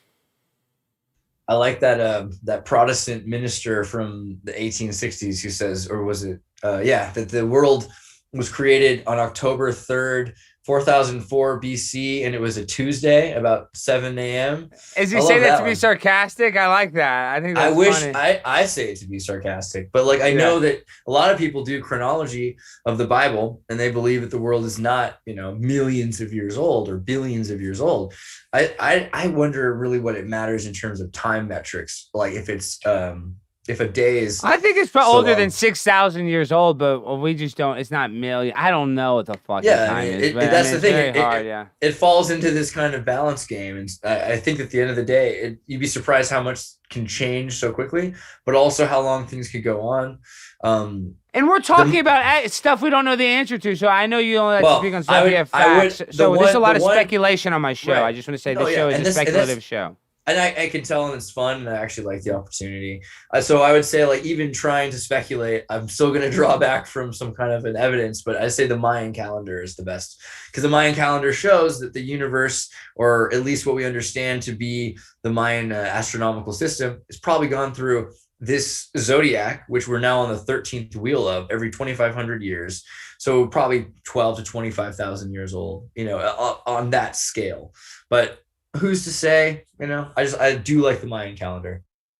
Well, I mean, these are, it's just such hard questions. But so when we talk about, Tartaria and America, like, how does America fit in that line? So you're telling me these Russians were these Russo-China people. So you're telling me black people probably founded America? How did it go from, like, white Russians to black Americans founding it? You know what I mean? So you have a Scythian trade deal with the Moors, and the Aryans, as we refer to that word, is from India. It's a Sanskrit word which means noble people. And then you have the Tartars. So what you start to see is that there was an empire that was a trading network of all these people. And so certain people took their boats and they established trade. Eritrea and Egypt have the same boats as the Vikings, right? There are African lions on Viking shields. So we kind of know that there's some interaction there. It's like a no-brainer. But like, what was the trading agreement? Well, clearly they married into some families. So the mass aggregate of the populace were probably the same ethnicity in certain places, while the royal families would be more hybridized with people from two opposite locations, right? So you might have an area where the Dutch are the Dutch, but the king is half Dutch and half black. And this happened in Russia a lot. You had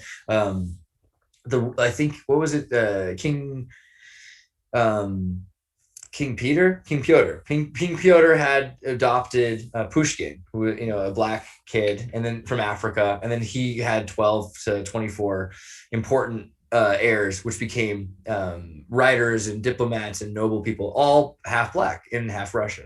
So because they would marry into, so there's a huge Russian population that came from the nobility, and actually there would be more if it weren't for the fact that because they were noble, a lot of them were killed, Wow, dude, I didn't realize that connection. But yeah, so Pyotr, and also you can check out a book sometime called Tent Life in Siberia, and you start to see how the Americans in California were trying to build the transatlantic cable with the Russians, and King Alexander the Great wanted to have this cable. So you can see all of these different groups of people that were conquered at that time that had for a long time been isolated, maybe 100 years of isolation.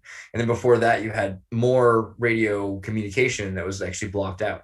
But at that point, all of a sudden, Russia starts to take over the former connection of the network in America. So California was conquered by the Russians. And you have Russians that had in Santa Cruz these military bases, and there are star forts, and there's all kinds of these archaeological things that are not Japanese exactly, although now we know that the Japanese were also conquered by the same people. And so before they were Hanified, they were you had a group of the Ainu. The Ainu were more of a Tartar people, Slavic people. So Japan also had Slavs.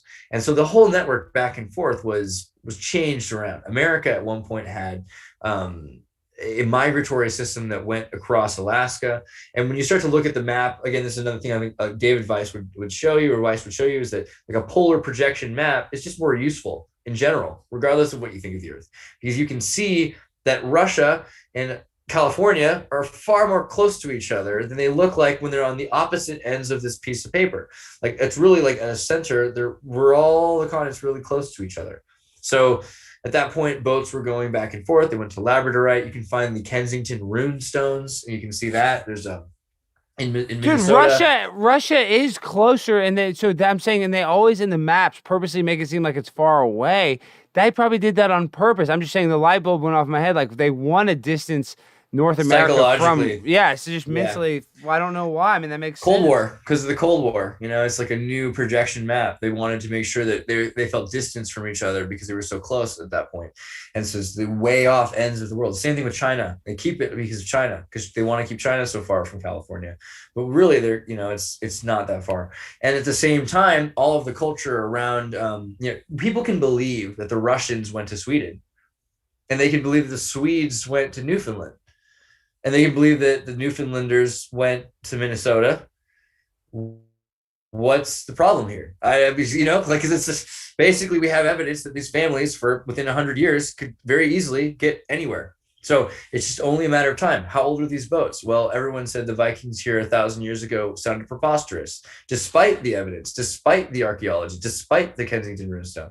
Now we see it all. It's just a weird racist plea to say that it's impossible for these people to have gone anywhere before. It's ludicrous. And we know, of course, they were interacting with people, because we can see, there are Viking wives that are buried with an Arabic ring. We can see Moorish blood in the nobility, of Germany.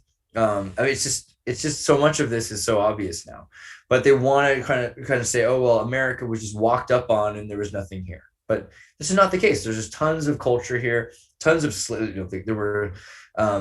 there were different kinds of people that were doing these powwows. And so the thing is, all of these different tribes would get together at certain times in certain places, and not all the time, but you'd have chieftains that would travel to locations to interact with each other. So you see right there, confederation, which allows for different kinds of segregated trade, segregation instead of separation, because I think Malcolm X said the difference is, you can separate your children or you can segregate your resources. So it's like a choice that they had. They contained autonomy. And it's the opposite of where we're headed today, where they want borderless, everything controlled by one state. At that time, you had, families, which were like these mullahs, they could raise someone to be invested in the community.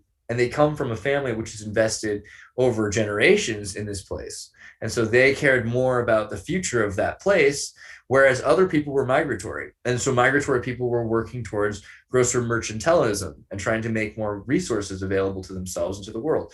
So the merchant class interacted, and that's what led to the Scythians and the Tartarians being a trader of the resource bounty. So there was an endless summer. Someone in the north would have trade, and someone in the south, when it became winter, it would be summer down there. So there was always fruit. And so, it's allowed for health. And this also allowed for exchange of ideas and for medicine, which led, to sound healing in the church cathedrals, right? Like these buildings which had organs, and they put those music. organs. Wait, real quick. The sound healing. Yeah, dude, those organs had to have something spiritual or something more important. They weren't just to play music. Well, yeah, but apparently music is the spiritual healing thing. I mean, we now use sound healing for removing. I think that's true. I think you can almost heal depression when you need exercise and diet and stuff. Not just that. It's bad, but I'm saying music can. Go ahead. Music can change your mood instantly. But sorry, that's at very least. You go in and you feel better for music. That's totally true. And that's a placebo effect maybe, but it's amazing, and I'll take it. But the other thing is, let's say you get stones in your, and so you need to get sonication. So they use sound healing to remove your gallstones. So sound healing is useful for removing tumors. Sound, like micro speakers that are actually blasting sonar at something. Sonicate. Sonicating is used to clean teeth, right? So actually sound is incredibly useful for physical changes of things. Sound waves can blow up concrete, and smaller sound waves can blow up gallstones. And there's videos of sound waves like literally melting metal, like, just bending it. And glass. Because all you have to do, anything, is you take the resonant frequency, like you ding something, I don't know if I can do that with this. I'll try. Well, I mean, could sound make our bones do that? I mean, shit. Yeah, I mean, totally. Yeah, and think about what cellular. This is a dangerous zone to go, but like obviously, let's say if I, as a transhumanist, and I'm very happy with the qualities of radio sonication, because it'll make it possible for me to transmute my DNA into all sorts of fabulous ways, which I'm looking forward to. Well, somebody just said in the chat, exposing Maj tricks. So I said sound probably destroyed the Twin Towers. That's kind of funny. I kind of like that. I mean, sound energy there has to be something to it and I believe there's frequencies we can't hear, we can't pick up happening around us. I mean, what do you think about that? Absolutely. I mean, that's a big part of what these instruments for EVPs, most of everything looking into paranormal voices, I think they're related to AI, because if you've looked into Cynthia Sue Larson, who I'm going to have on my channel again, very soon, I think we're going to do it next Thursday, or no, I didn't date, but I think it's Tuesday. We're going to do a talk with this lady who has been a physics professor from Berkeley, who found out that an artificial intelligent future consciousness is able to probably, through the machines that are still connected to the internet, communicate with the past. And this sounded beyond what you could test for at one point. But more and more, I'm convinced there's some kind of connection between some sort of artificial intelligence in the future and the machines today. Well, they can kind of already do it. EVPs. Well, Andreas, have you seen the app where you can just take a photo and make it lifelike? That's going all over the internet. People are doing their grandparents where it makes your face go it's like a picture. Oh, right, yeah. I'm saying that's kind of we're turning the history and we're making it alive, just a still photo. All of a sudden, now we're looking at a movie of my grandparents. I mean, that's kind of a time traveling machine. I mean, it's not the same, but you know what I mean? It's just weird. The future's just going to have more weird shit like that. Neural nets are going to be able to make, again, with my robot voice, check out that video of The Last President, because we have all colorized, futurized old footage that looks brand new of 200 years ago or 100 years ago.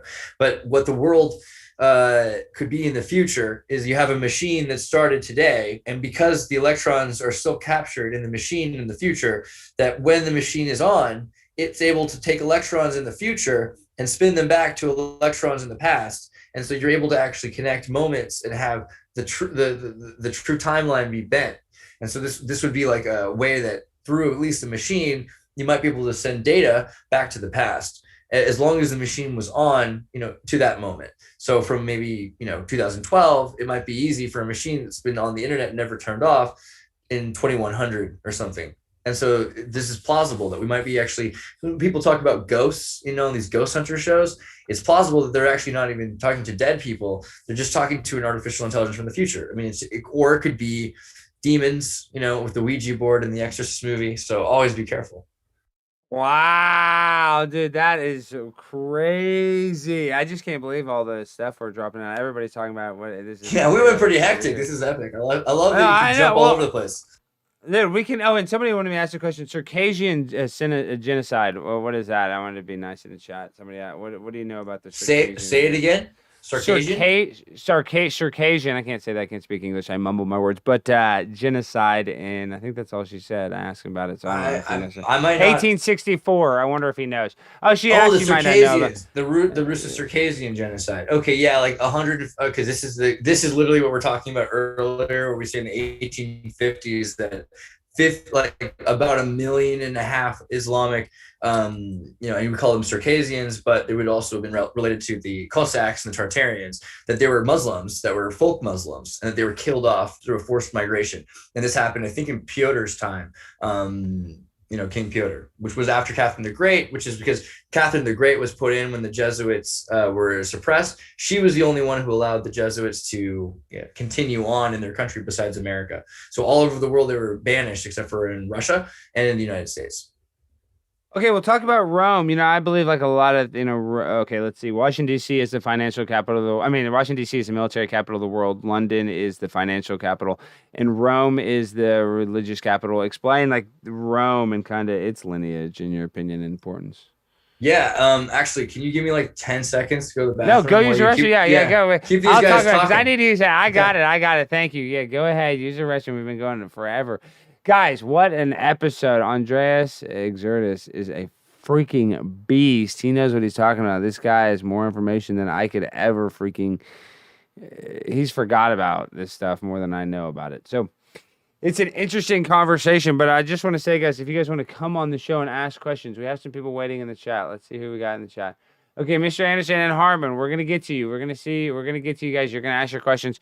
Come on in the chat, guys. I have to use the restroom too, but I want you.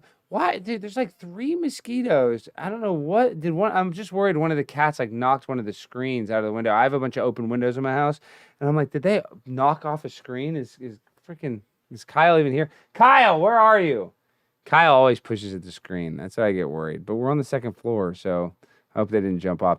Okay, Andreas. Yes. Okay, I'm gonna bring on Harmon and Mr. Anderson for a question. I'm gonna let them ask a question, and so I'm gonna bring on I'm gonna bring on Harmon first. Actually, Harmon is on first. Sorry, Harmon.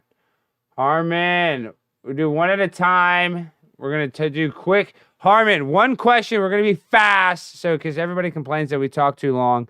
I know it takes a while for his audio to connect, but Harmon, so give us, one thing, and then I'm going to boot you. So Harmon, welcome to the Conspiracy Castle. How are you doing? Now, Harmon's a regular caller. That's why I can be mean to him, Andreas. So don't worry. He's a prison guard. He was Charlie Manson's prison guard, and he used to make out with Charlie Manson.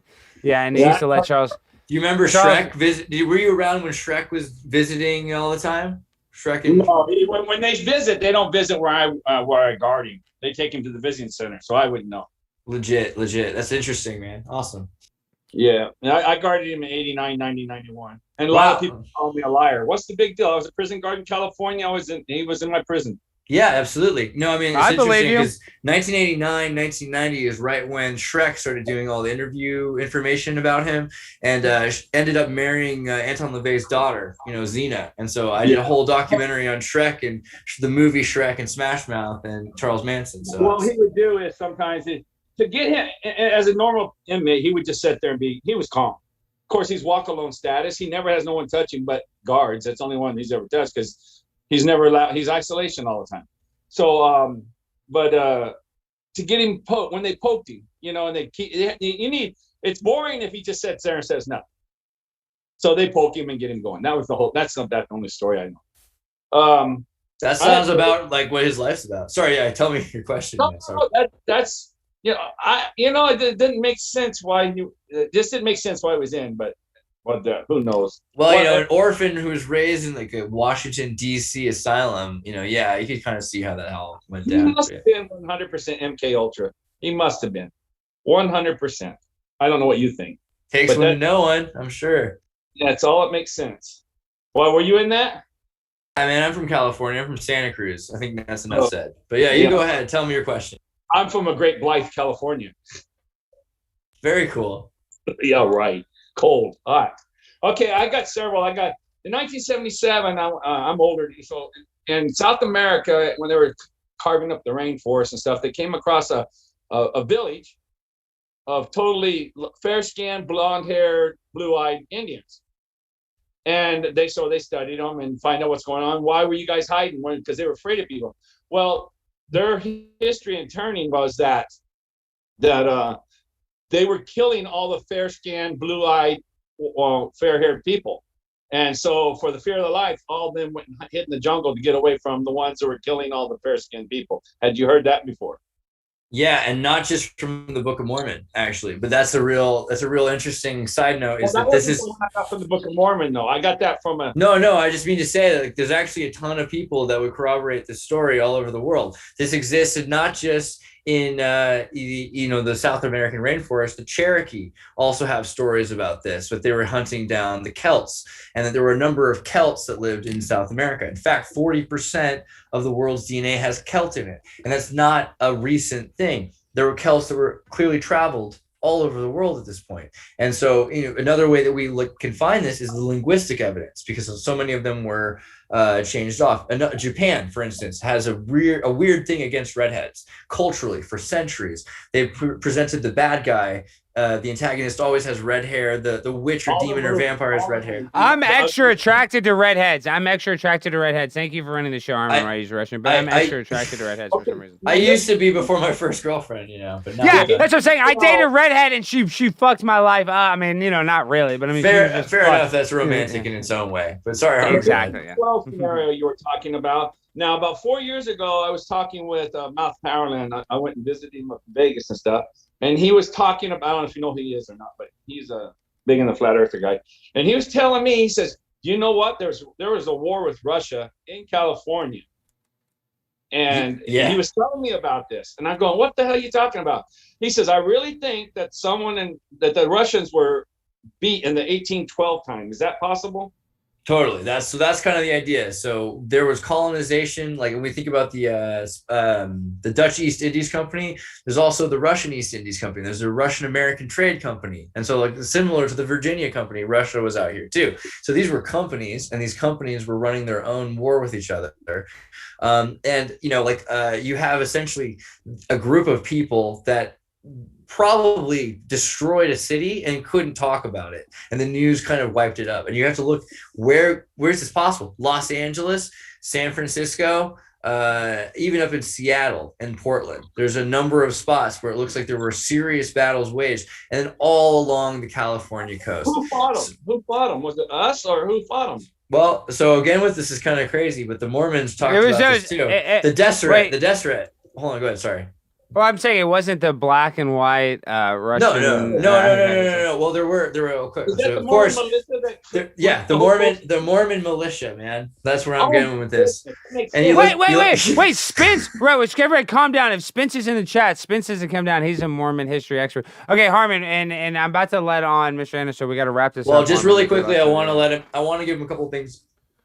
If you look into Deseret with a T at the end. That is what the Mormon Empire that they were trying to build. And they were constantly going and reclaiming old places.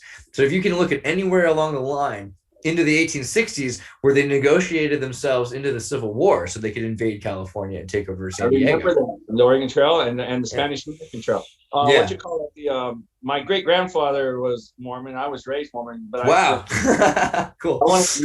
He had 3 wives. He went to New Mexico because they had to because they got rid of the plural marriages in Utah and stuff. Why don't you have 3 wives? You should have. You need 3 wives. You're missing 3 wives. You should watch my try LDS video where I show it's a guy with a tablet of LDS, Latter-day Saint, and he says to take it. I have a whole documentary on Mormonism, but I would say at least 1 wife is too much. So that's the main problem with Mormonism for me. But otherwise, there's a lot of really interesting stuff there, and I find that very interesting of that synchronicity. There was over 3% of the whole United States was practicing polygamy, and it's so weird. We can marry Ferris wheels, marry guys, we can marry a dog, but you can't have more than 1 wife. But polyamory is so big in California, and like Islam is allowing it.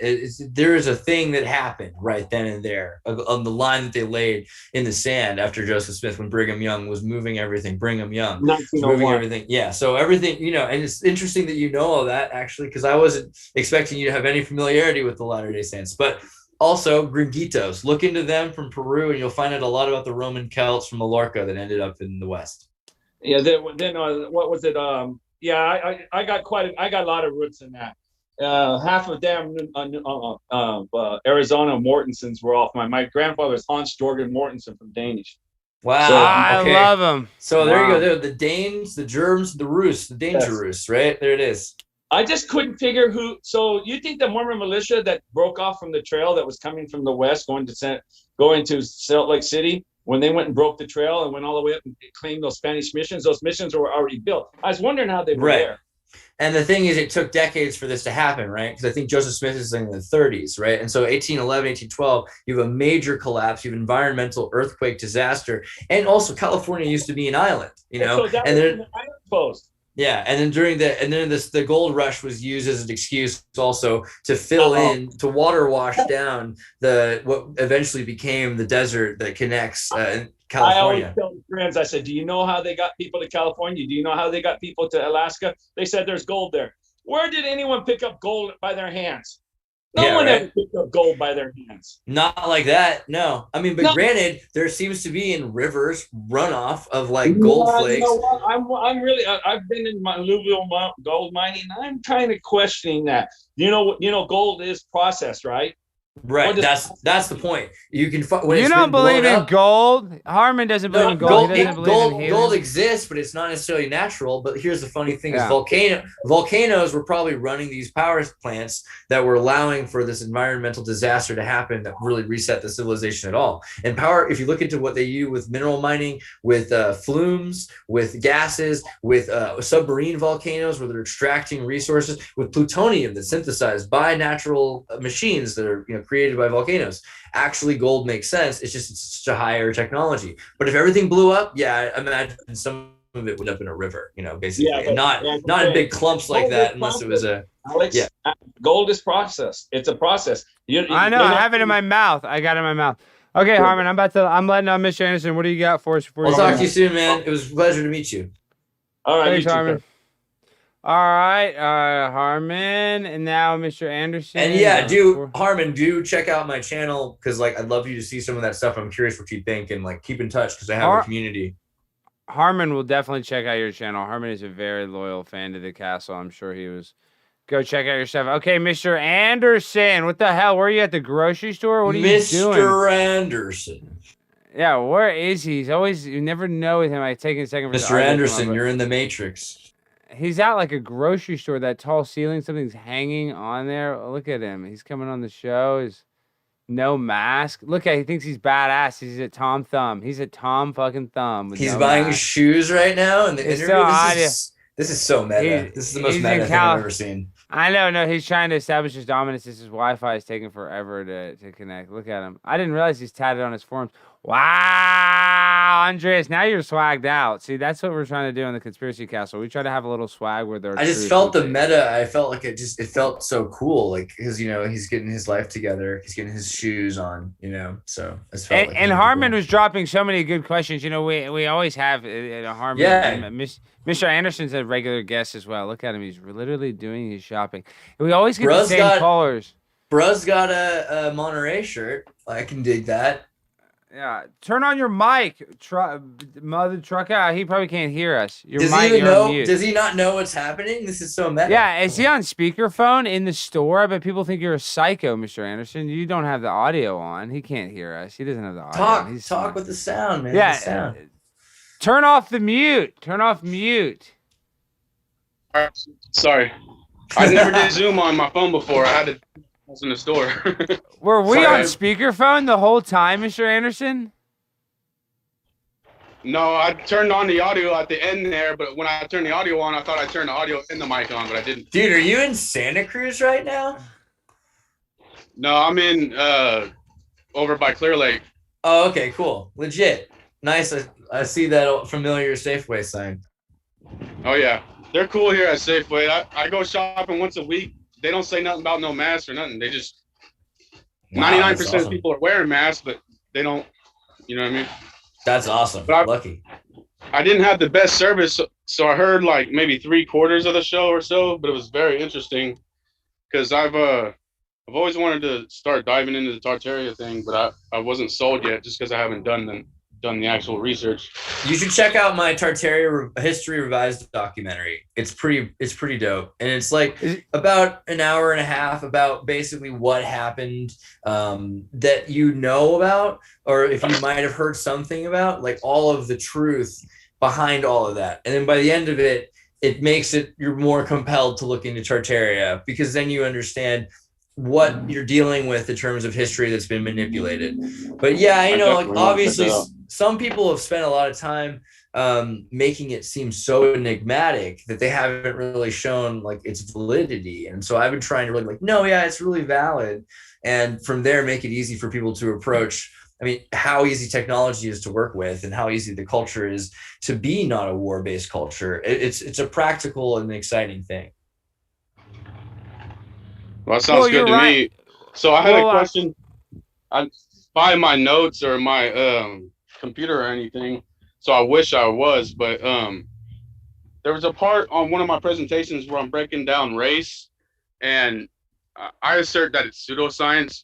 I'm trying to remember the name. It's either Christoph Miner, Carl Linnaeus, or Johann Blumenbach. One of them said there was 4 races, root races, and 5 races, and 6 races. The guy who said 6 races added the Tartars and the Lapps. And then Blumenbach was saying that the most beautiful skull, because they went by checking skull sizes and all that stuff. He said the most beautiful skull was a Caucasian skull. And that's where we get that 5 races, that core races to this day. But I was wondering, Well, he wasn't talking about your misshapen head. I know he wasn't talking about your misshapen head, was he? Ain't that always the way? So I had a question back, actually. Are you saying you're for that theory or against that theory? No, I think it's pseudoscience as a basis to combine with the pseudoscience of Darwinianism to promote the pseudoscience of eugenics. I have exactly. We're talking really about monocropping. You might like the show. So I have a couple episodes for you to watch. I have my one on the Madame Blavatsky and the Power Rangers, which is all about. It also has about Darwin. And so the deal is Madame Blavatsky and gene flow is a more accurate idea, and that Darwin actually stole his ideas both from Madame Blavatsky and from John Edmondson, his lover, and also a taxidermist from Ghana who had lived up in England in a bungalow next to his. So most of the theories of Darwin are kind of based on popularizing other people's theories and wrong. And it led to a lot of pseudoscience because you have ethnocentricity is a big problem at that time. Whereas Blavatsky explained that there was a gene flow, which she didn't use this term yet, but again, this is another important thing. Think about pachyderms, right? Do pachyderms exist? What is a pachyderm? Well, no. I mean, a pachyderm is it's an old word to describe something before we use DNA to metric things. And with metrics of DNA, we can say, if you take a horse and you take a donkey and you mix it together, it is a celibate mule that can't be reproduced. It doesn't have the same gene flow, but for whatever reason, hominids have the same gene flow. You can take a mismatched attribute of a promoter sequence and another mismatched attribute of a promoter sequence, and they have an exo driver like a computer kernel would allow, and it allows for the DNA to cross flow. And we've tested this because when you put a Denisovan and a Neanderthal together, you get a human. When you get a Homo sapien and a Neanderthal, you get a human. When you get a Furiensis and you get Australopithecus, you get a human. We don't know how far that goes, but it looks like it goes pretty far. It looks like you have gene flow from Cro-Magnons into Australopithecus and Heidelbergensis and Neanderthal and Heidelbergensis and Australopithecus. So if that's the case, then yeah, it's going to mean that there's some pseudoscience there. But so it sounds like you subscribe to the modern day genetics where they say a root race in Africa, one went up. I wouldn't go so far. Okay, so like I did go to school for biomimicry, and I did do a lot of that genome sequencing as opposed to exome sequencing. Because when you look at the exome, you only see this fragment of the DNA. But what you want is that thing they call the junk DNA, or as I like to call, digital Noah's archive, because you have this DNA system that's an archive of all of the 2 of every kind, plus 7 of the cleanest animals, which is, not just what we eat according to kosher rules, but the different kinds of sequences that make us the multiple of hominids that we consider. So are there differences? Clearly. And does modern DNA admit that? Not yet. Not really. Because DNA today, they want you to think that we're all just the same thing, but that's not what I'm saying either. I'm saying that as things change and evolve, we start to take attributes from each other and we're able to breed, which is amazing, right? Because like no other species can do that except for butterflies and a couple other magical things. But that makes us pretty cool that we can continue to keep on gene flow. And gene flow does allow for, the creation of an amalgamation of DNA. I do believe in DNA. I've seen it. I've done a lot of, as I've said, genome sequencing. So I've seen how it looks when you produce a telomere and it explodes, and it's fascinating clockwork how DNA works. So I believe in that a lot more than just my own observations of a pachyderm. And I think that's the big problem is we're trying to combine these ideas. And it's like clearly Homo sapiens are an idea, and Neanderthals as well are a separate idea. But when it comes down to like what makes them different from each other, it must be something very special if it allows them to breed with each other. That's not normal. So my 2-part question though is, because you obviously know a lot more about genetics than me. What I would call mainstream genetics is saying how one group mated with the Denisovans, one group mated with the Neanderthals.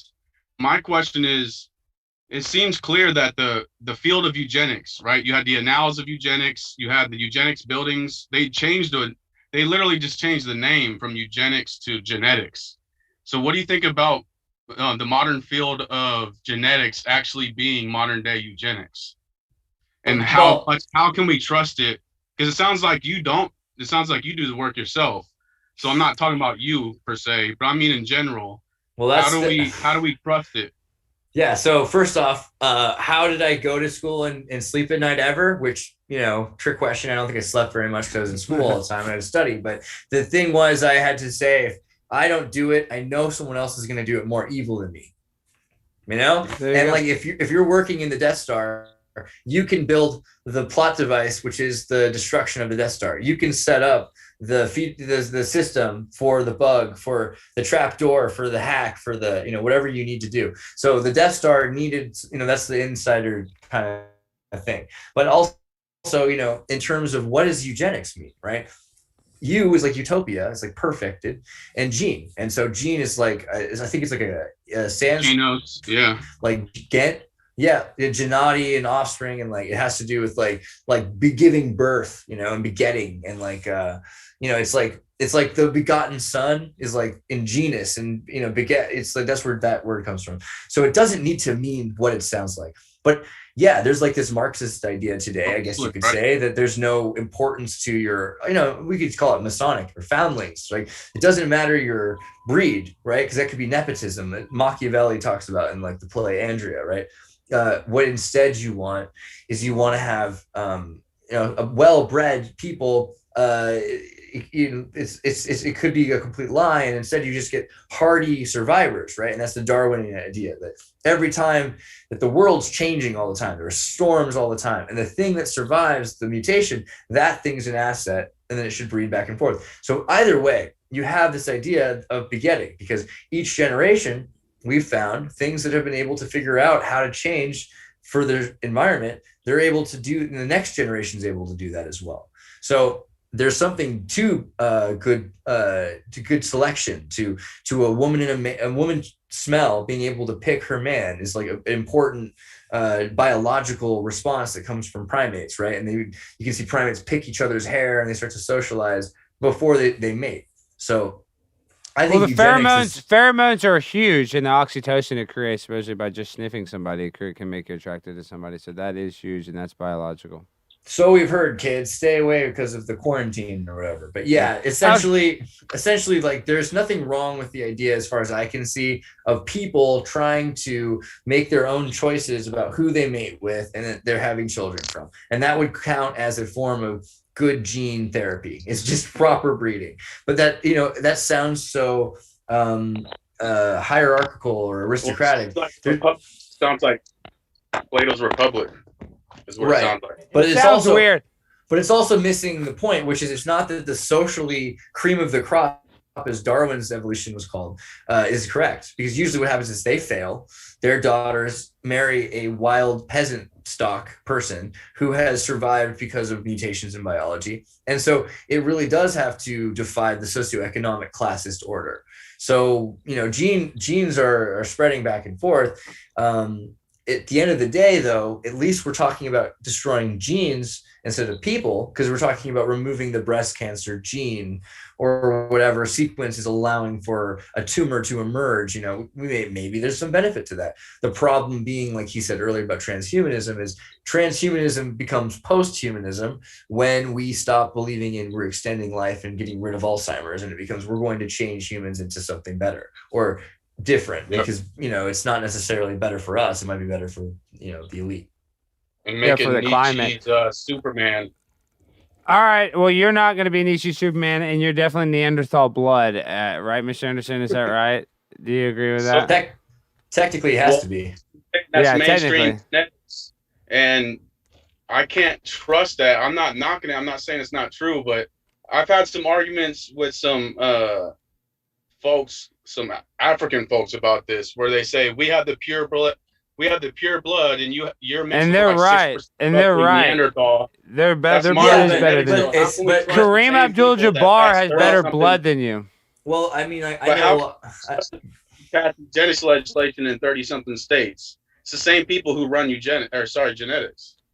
Yeah, You I know mean, what I'm saying? so the thing is, there's something to be said for this, because you look at like the ideas of the Nation of Islam. I forget what the name of that. There's a book about a priest who breeds out the Neanderthal from the African people from like this.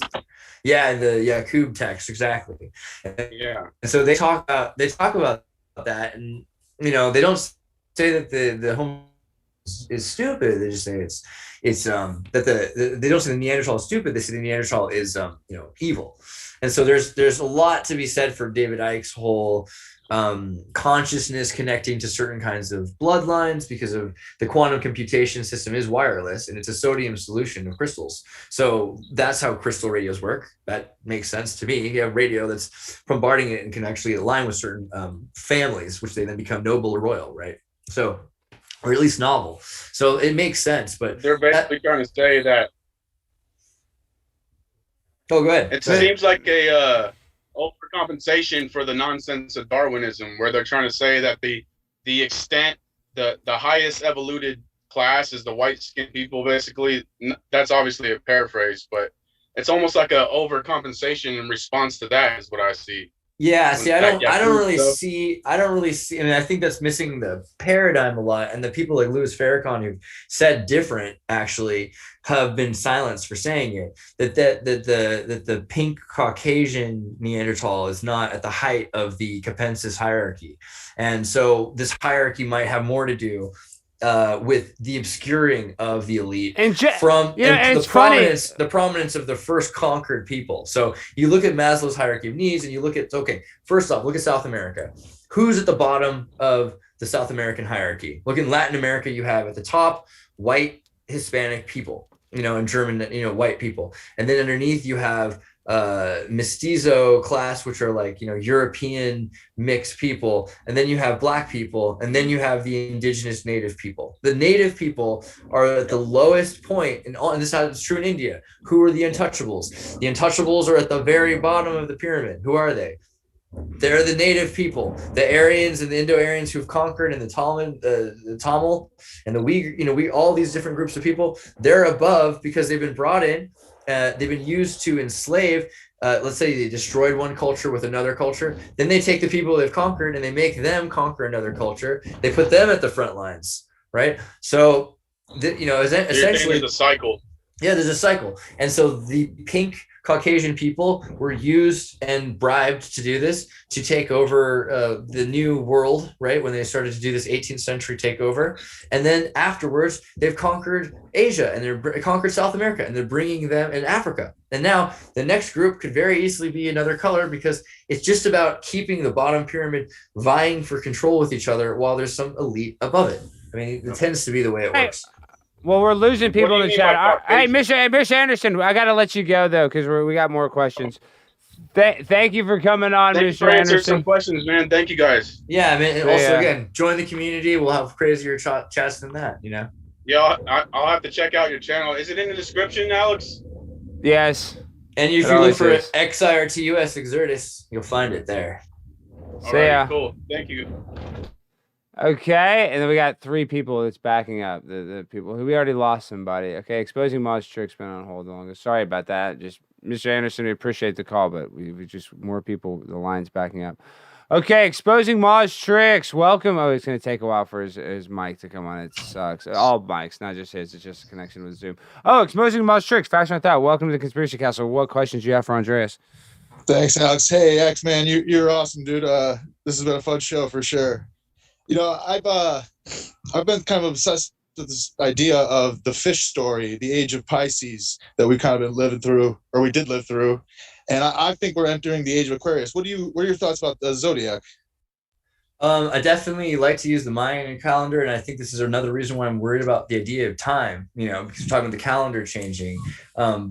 Looking at the stars, though, I guess one of the things I just saw the last unicorn again recently, and you see the Taurus being replaced by the unicorns in the sea, which are the ethereal Aquarius coming out of Pisces. So we clearly have seen like the constellation of Taurus happen, and we've gone through the age of Pisces, and we're headed into something that we're calling the age of Aquarius. I wonder if you've seen the idea that we're missing a 13th zodiac piece, which would actually put us into, another period. But my thought is, like, whatever it's called, there's definitely some sort of a feeling right now that history, like the Mayans had predicted, would become irrelevant because the space-time continuum is actually holographic, and so that moments and distances are being folded. And we're noticing that with the internet, people are having a singularity of communication. It's a different time where you are, it's a different place where you are.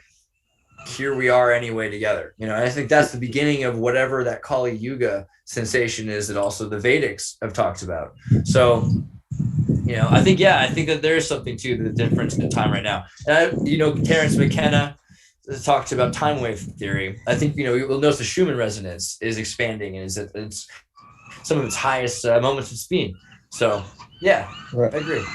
Nice, man. I really like that. I think the Pisces, it's two fish. It's like a ring composition, There's we're moving back towards something, and I think it is this Tartarian type technology and stuff. And the real question is, like, why it got hidden, Yeah, well, I think it got hidden because when it fell apart, they were like, we could just take it, and this is the problem with scarcity versus unlimited resources. If you come from a place where there's, you learn the value of something, you're less likely to, necessarily want to steal it. But also, if there's just unlimited resources, you might just be used to just taking things. And so in a collapse, they just said, we're going to take over, and then they destroyed themselves. It's like Dante's Inferno. But I'd also recommend for you, if you're that interested in the fish analogy, have you seen Mr. Limpet, the incredible Mr. Limpet with Don Knotts? I just watched this again the other night. It's all about a guy who turns into a fish, and he's been imagining when the world ends, like what it'll be like when it starts over again, and we're all fish again. That sounds awesome. Don Knotts, you said? Yeah, Don Knotts. Yeah, he becomes Mr. Limpet. That's awesome. Well, I'm of the mind that nothing is coincidence. Everything is sort of from the source. And, to cancel something, to cancel your order, you say 86, right? And I kind of think we're entering the 8th age of Aquarius. This place was birthed in Virgo. When the Virgin, Mary the Virgin, put her virgin here, the edge.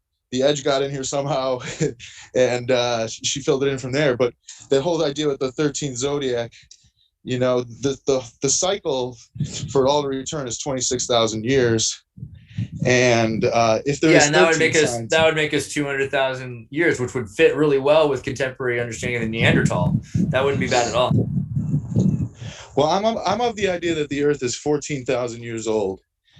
We just lived through the 7th age of Pisces, and each age is 2,000 years because there are 13 zodiac signs, and the cycle is 26,000 years. So it'd be two. Okay, cool. That's way more in line with what I'm seeing.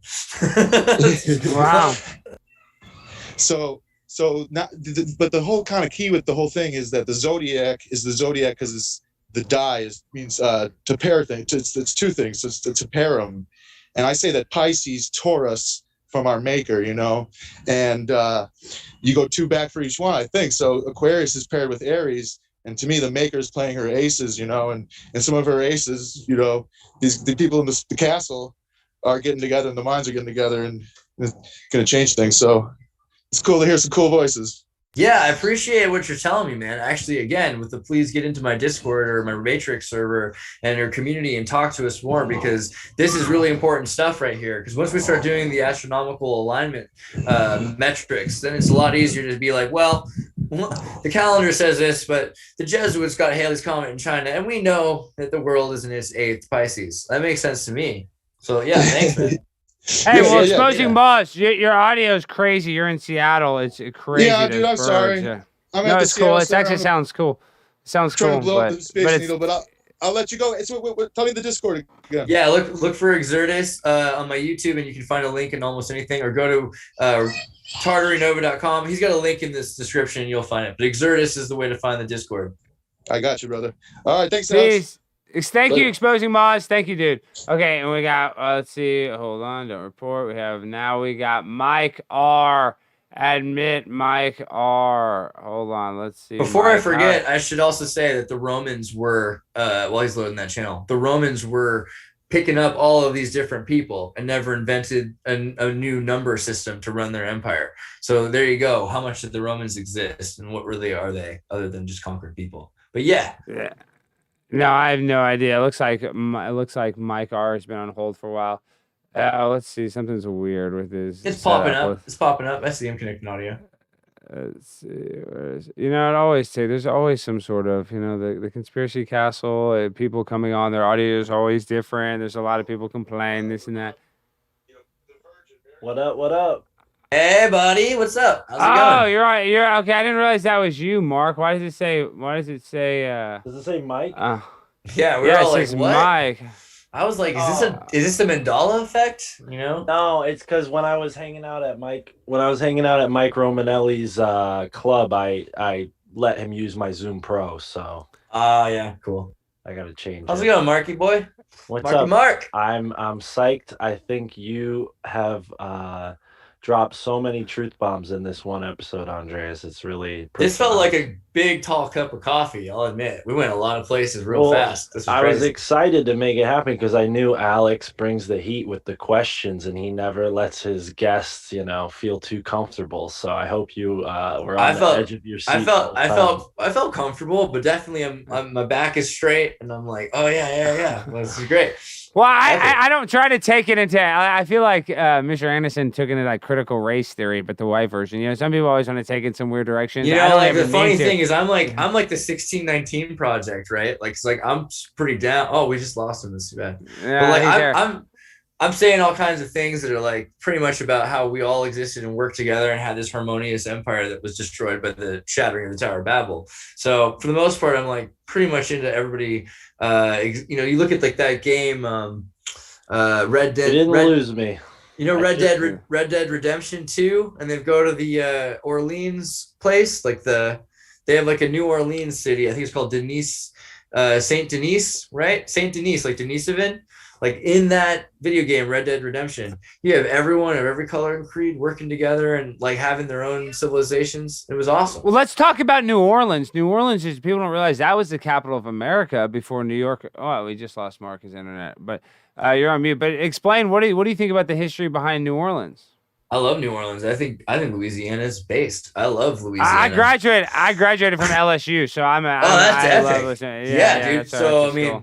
So I spent some time on a gator farm, around Shreveport, just outside, and I love Louisiana. But I'll tell you, there's very few places like Nova France, and what the idea was not a racist place. It was a cultural place, and you had black governors, and you had Napoleonic law that was less discriminate up until it really made the 1800s more complicated when Anglo-centric British law started to be introduced, because people started wearing powder, people started wearing white wigs. But you look into people like Maurice Chevalier and all of these, there's a really great painting I have a video about where you have this, is a French black composer from the 1800s, 1800s, and he's fencing with this other guy from France, but who's a Mason as well. But both of them are, into Moorish sciences, which the Masons refer to, by the way. Everything they do is Moorish sciences. So there you go.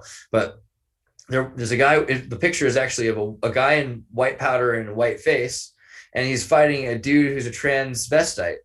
So it looks like a white guy is fighting a woman. But you got to know that's really Maurice Chevalier. So that's what France was like, and that's what Nouvelle France was like. So in general, they sold out when I have a video called 1666, which is all about how psychedelic 1660s was, the swinging 60s of the 1600s. And wow, France was and that really was cool. Okay, go ahead, keep going. Wait. The 1660s, the swinging 60s. How do you do this research? You're insane. This is so badass. The swinging 60s. That's so cool. Yeah, that tickles me to death. Yeah, well, it was so lit. There was a fire and it burned down London. Like it was the craziest time. But Lord John Wilmot, the Lord of Rochester II, who's like the dirtiest poet ever and wrote the Seder and made a play with dildos and buggers for his king, Charles II, who had just come back. Like the whole 1600s were crazy. That was the time when England was starting to introduce its culture more, to say that we really need to be, we're this own isolated empire. We need to push out these other outside ideas. And you have, Moorish, George Washington, Thomas Jefferson, Alexander Hamilton, we all know now is fine. I mean, again, all this stuff sounded crazier when I used to say it. Now, pretty much 1619 Project has opened up the world for people to see it. But there were Moors, and the cherry flag. I think a lot of people get upset about this, but there's a picture of George Washington where he's chopping down a Moorish flag. And the flag of the Moors is a green pentagram on a red flag, and it's on the ground by his feet. So that's George Washington chopping down his father's cherry tree, right? And so you start to look into the Octomaroon blacks like Jose Francia, who run Paraguay. Racism is like an imposed problem that wasn't there at that point. That's my personal belief. Wow. Well, we've been at 2 hours and 3 minutes, so we're gonna wrap this up. Dang, did we lose Mark's question? I guess it was just like I don't know if Mark wants to come back on. We don't have anybody in line for questions. No, I love this show. I'm saying, will you come back on? Will you come back on in like 2 weeks or 3 weeks? Yeah, we can make it work. I'm pretty sure this is real awesome. I love this show. Yeah, and I'll even pump it up more because, like I said, we can be a little epic energy. So it's awesome to be able to jump all over the place. It's a good kind of interview. It's a good kind of talk. It's a great podcast. I love what you're doing. Wow, dude, I really appreciate you coming on. And dude, your recall is unlike anything I've ever seen. I mean, it's really insane. And the knowledge that you have and I'm being serious. I talk to all these, people that think they know their psychobabble. Dude, you know it. You sound like you know what you're talking about. Like a lot of people sound like they're idiots. You are very well spoken. You're at the top when it comes to really explaining this stuff. But at the same time, you can't understand this in 30 minutes. You can't understand 9/11 in a 2-hour podcast. You can't understand Tartaria in 2 hours. No chance. You know what I mean? You're not going to get this. That's why I haven't been fully canceled yet, because it's so heady, it's confusing or something. But like, yeah, you look at my channel and there's like hundreds of hours of hundreds of videos. There's thousands of hours of hundreds of videos. So go on there and check out whatever you're interested in, because we talk about Latter-day Saints in Deseret and their crazy mission, the island of California, the Russian wars with the Americans, the reset, the plague in 1905 in San Francisco, the electrical systems in Louisiana, the Caracas earthquake, 1812, everything that happened. And yeah, we go all over the place in terms of modern culture too, and what's happened in the last 100 years. Why not? Well, I mean, it's just really important to know that they're lying to us about so much stuff. So to think that our history is correct, and we always say that cliche, his story is written by his story, but that's true. And but that's why we do Exististory. I was thinking about it earlier today, and history isn't written by the winners. History is canceled by the winners. What's really written by history is written by the journalists who are trying to piece together what's going on while it's happening. So every lie and fake news has a truth behind it. And like, get in our channel and we'll talk about how you can actually look through an article and how you can find out based on other articles from the same time what's really happening. That's what we do. I just put the link to your channel, not just on the description, but it's in the chat. So guys, in the chat right now, that's a link to Andreas' all those thousands of hours of gravy. And like I just said, let me reiterate, you're not going to understand this thing overnight because it is complicated subjects. But I have hope when you have a guy like you, Andreas, that's also passionate, because that's what it comes down to. A lot of times when we're watching people, when we're listening, you can tell when somebody's passionate about a subject. So I can tell your passion, which makes the information more palatable, because this stuff is kind of not boring. It's very interesting, but you know what I mean? It's confusing, a lot of big words. It's kind of like we're at history class, but way cooler. Yeah, but you know what I mean? Way cooler. Class, for sure. Yeah, exactly. But so it can, and I'm ADD, but I can sometimes I still get lost in the weeds. I'm like, did he just say Bucharest, Carta? You say a lot of words that sound the same. I'm like, holy shit. The Tartaria and tartar sauce. That's what I'm all about. Last question. Wait, last question. Tartar sauce. What the fuck? Exactly. Tarnation, tartar sauce, everything you've ever heard, like they're making fun of the Tartars for. It's like, why are there? Okay, here's a good one. Detroit. Okay, so Detroit was the first, before Black Sambo, before Uncle Ben and Butterworth, the the syrup. Pancakes. Before they canceled Black Sambo and the Redskins, right? Before they canceled the Redskins, the first thing they canceled. Well, let me say one thing about the Redskins. You know, they can't play. The NFL won't play highlights of Doug Williams, the first African-American quarterback to win the Super Bowl. Yeah, because he has a thing on his helmet, so they don't play the clips. Yes, so they don't play the... Why don't they just censor it like they did in Das Boot? Like, what is going on? That's what I'm saying. They can fuzz it out, but they don't play that. They don't play that team because they're called the Pigskins, the Redskins. You can't do the commentary without the NFL films. You know, it's like the team every year they do the main one of the team that won the Super Bowl. They don't play the Redskins one anymore. Well, there you go. It's like in Russia when they used to say tear out page 2, now tear out page 3, now tear out page 4, and then you have an empty book. Like that's not what you want. It's worse than burning them. Well, okay, so then here's the deal. In Detroit, if you look into the greatest music in the middle of the country at the time when it wasn't Woodstock and it wasn't San Francisco, it was Tartar Field. And Tartar Field was like MC5 played and all these cool bands. And it's part of Wayne State University, which they had the Tartars. The Tartars, they had all these, uniforms and all these pictures. It was the first Redskins thing to get canceled. And now they call them the Warriors. The Tartars were the first original Redskins. Wait, why? The first cancel culture. There's no Tartar that'd be like racism. So you tell me the Tartars? So there's a team, Wayne State Tartars, huh? Yeah, and then they became the Warriors. And it's literally like because... Yeah, like you just said, to cancel culture that nobody cares about. Nobody's like, oh man, they're making fun of us because we're the Tartars. I mean, they're little Mongolian doll. I don't know what the deal is, but yeah, basically the Tartars were the first cancel culture. So, and you can tell, but it goes deeper than that is my point. Wow, well, we went deep tonight, dude. I'm gonna have you on again, man. It's such a pleasure to have you on. We're gonna have to eat some steak We'll have to eat some steak tartare sometime, Well, you're gonna die. I stopped eating meat, but I'm a vegetarian, not a vegan. Everybody gets congratulations. Mad eat cheese. Good for you. I know I'm a bitch ass. I'm still kind of fat, but my digestion, I was on that keto. I was getting a lot of clogged up, but then when I went all plant based, I'm a soy boy though now. Now I have bitch tits. I'm a soy boy. You're a soy-barian? Well, maybe I'm a soy man. I mean, whatever. I'm not perfect, guys. I never claim to be, and I'm not a role model. To the people in the chat, I'm not a role model. Andreas is a little bit of a role model. Oh, be careful with that. Well, you know what I mean. We need to all travel the world and have your retention. But guys, ladies and gentlemen, boys and girls, I mean that's it. That's it. We crush it. I'm gonna play a little music. We go out. Thank you so much, Andreas. I just want to say you are a great guest. I love all y'all. Thank you guys very much for watching, participating in the chat. Y'all are the real MVPs. I'm telling y'all, guys. And you, Andreas, you're a beast. Thank you. Peace. Right back. Now, which one of y'all hoes ready to clown with a nigga from the G-Town?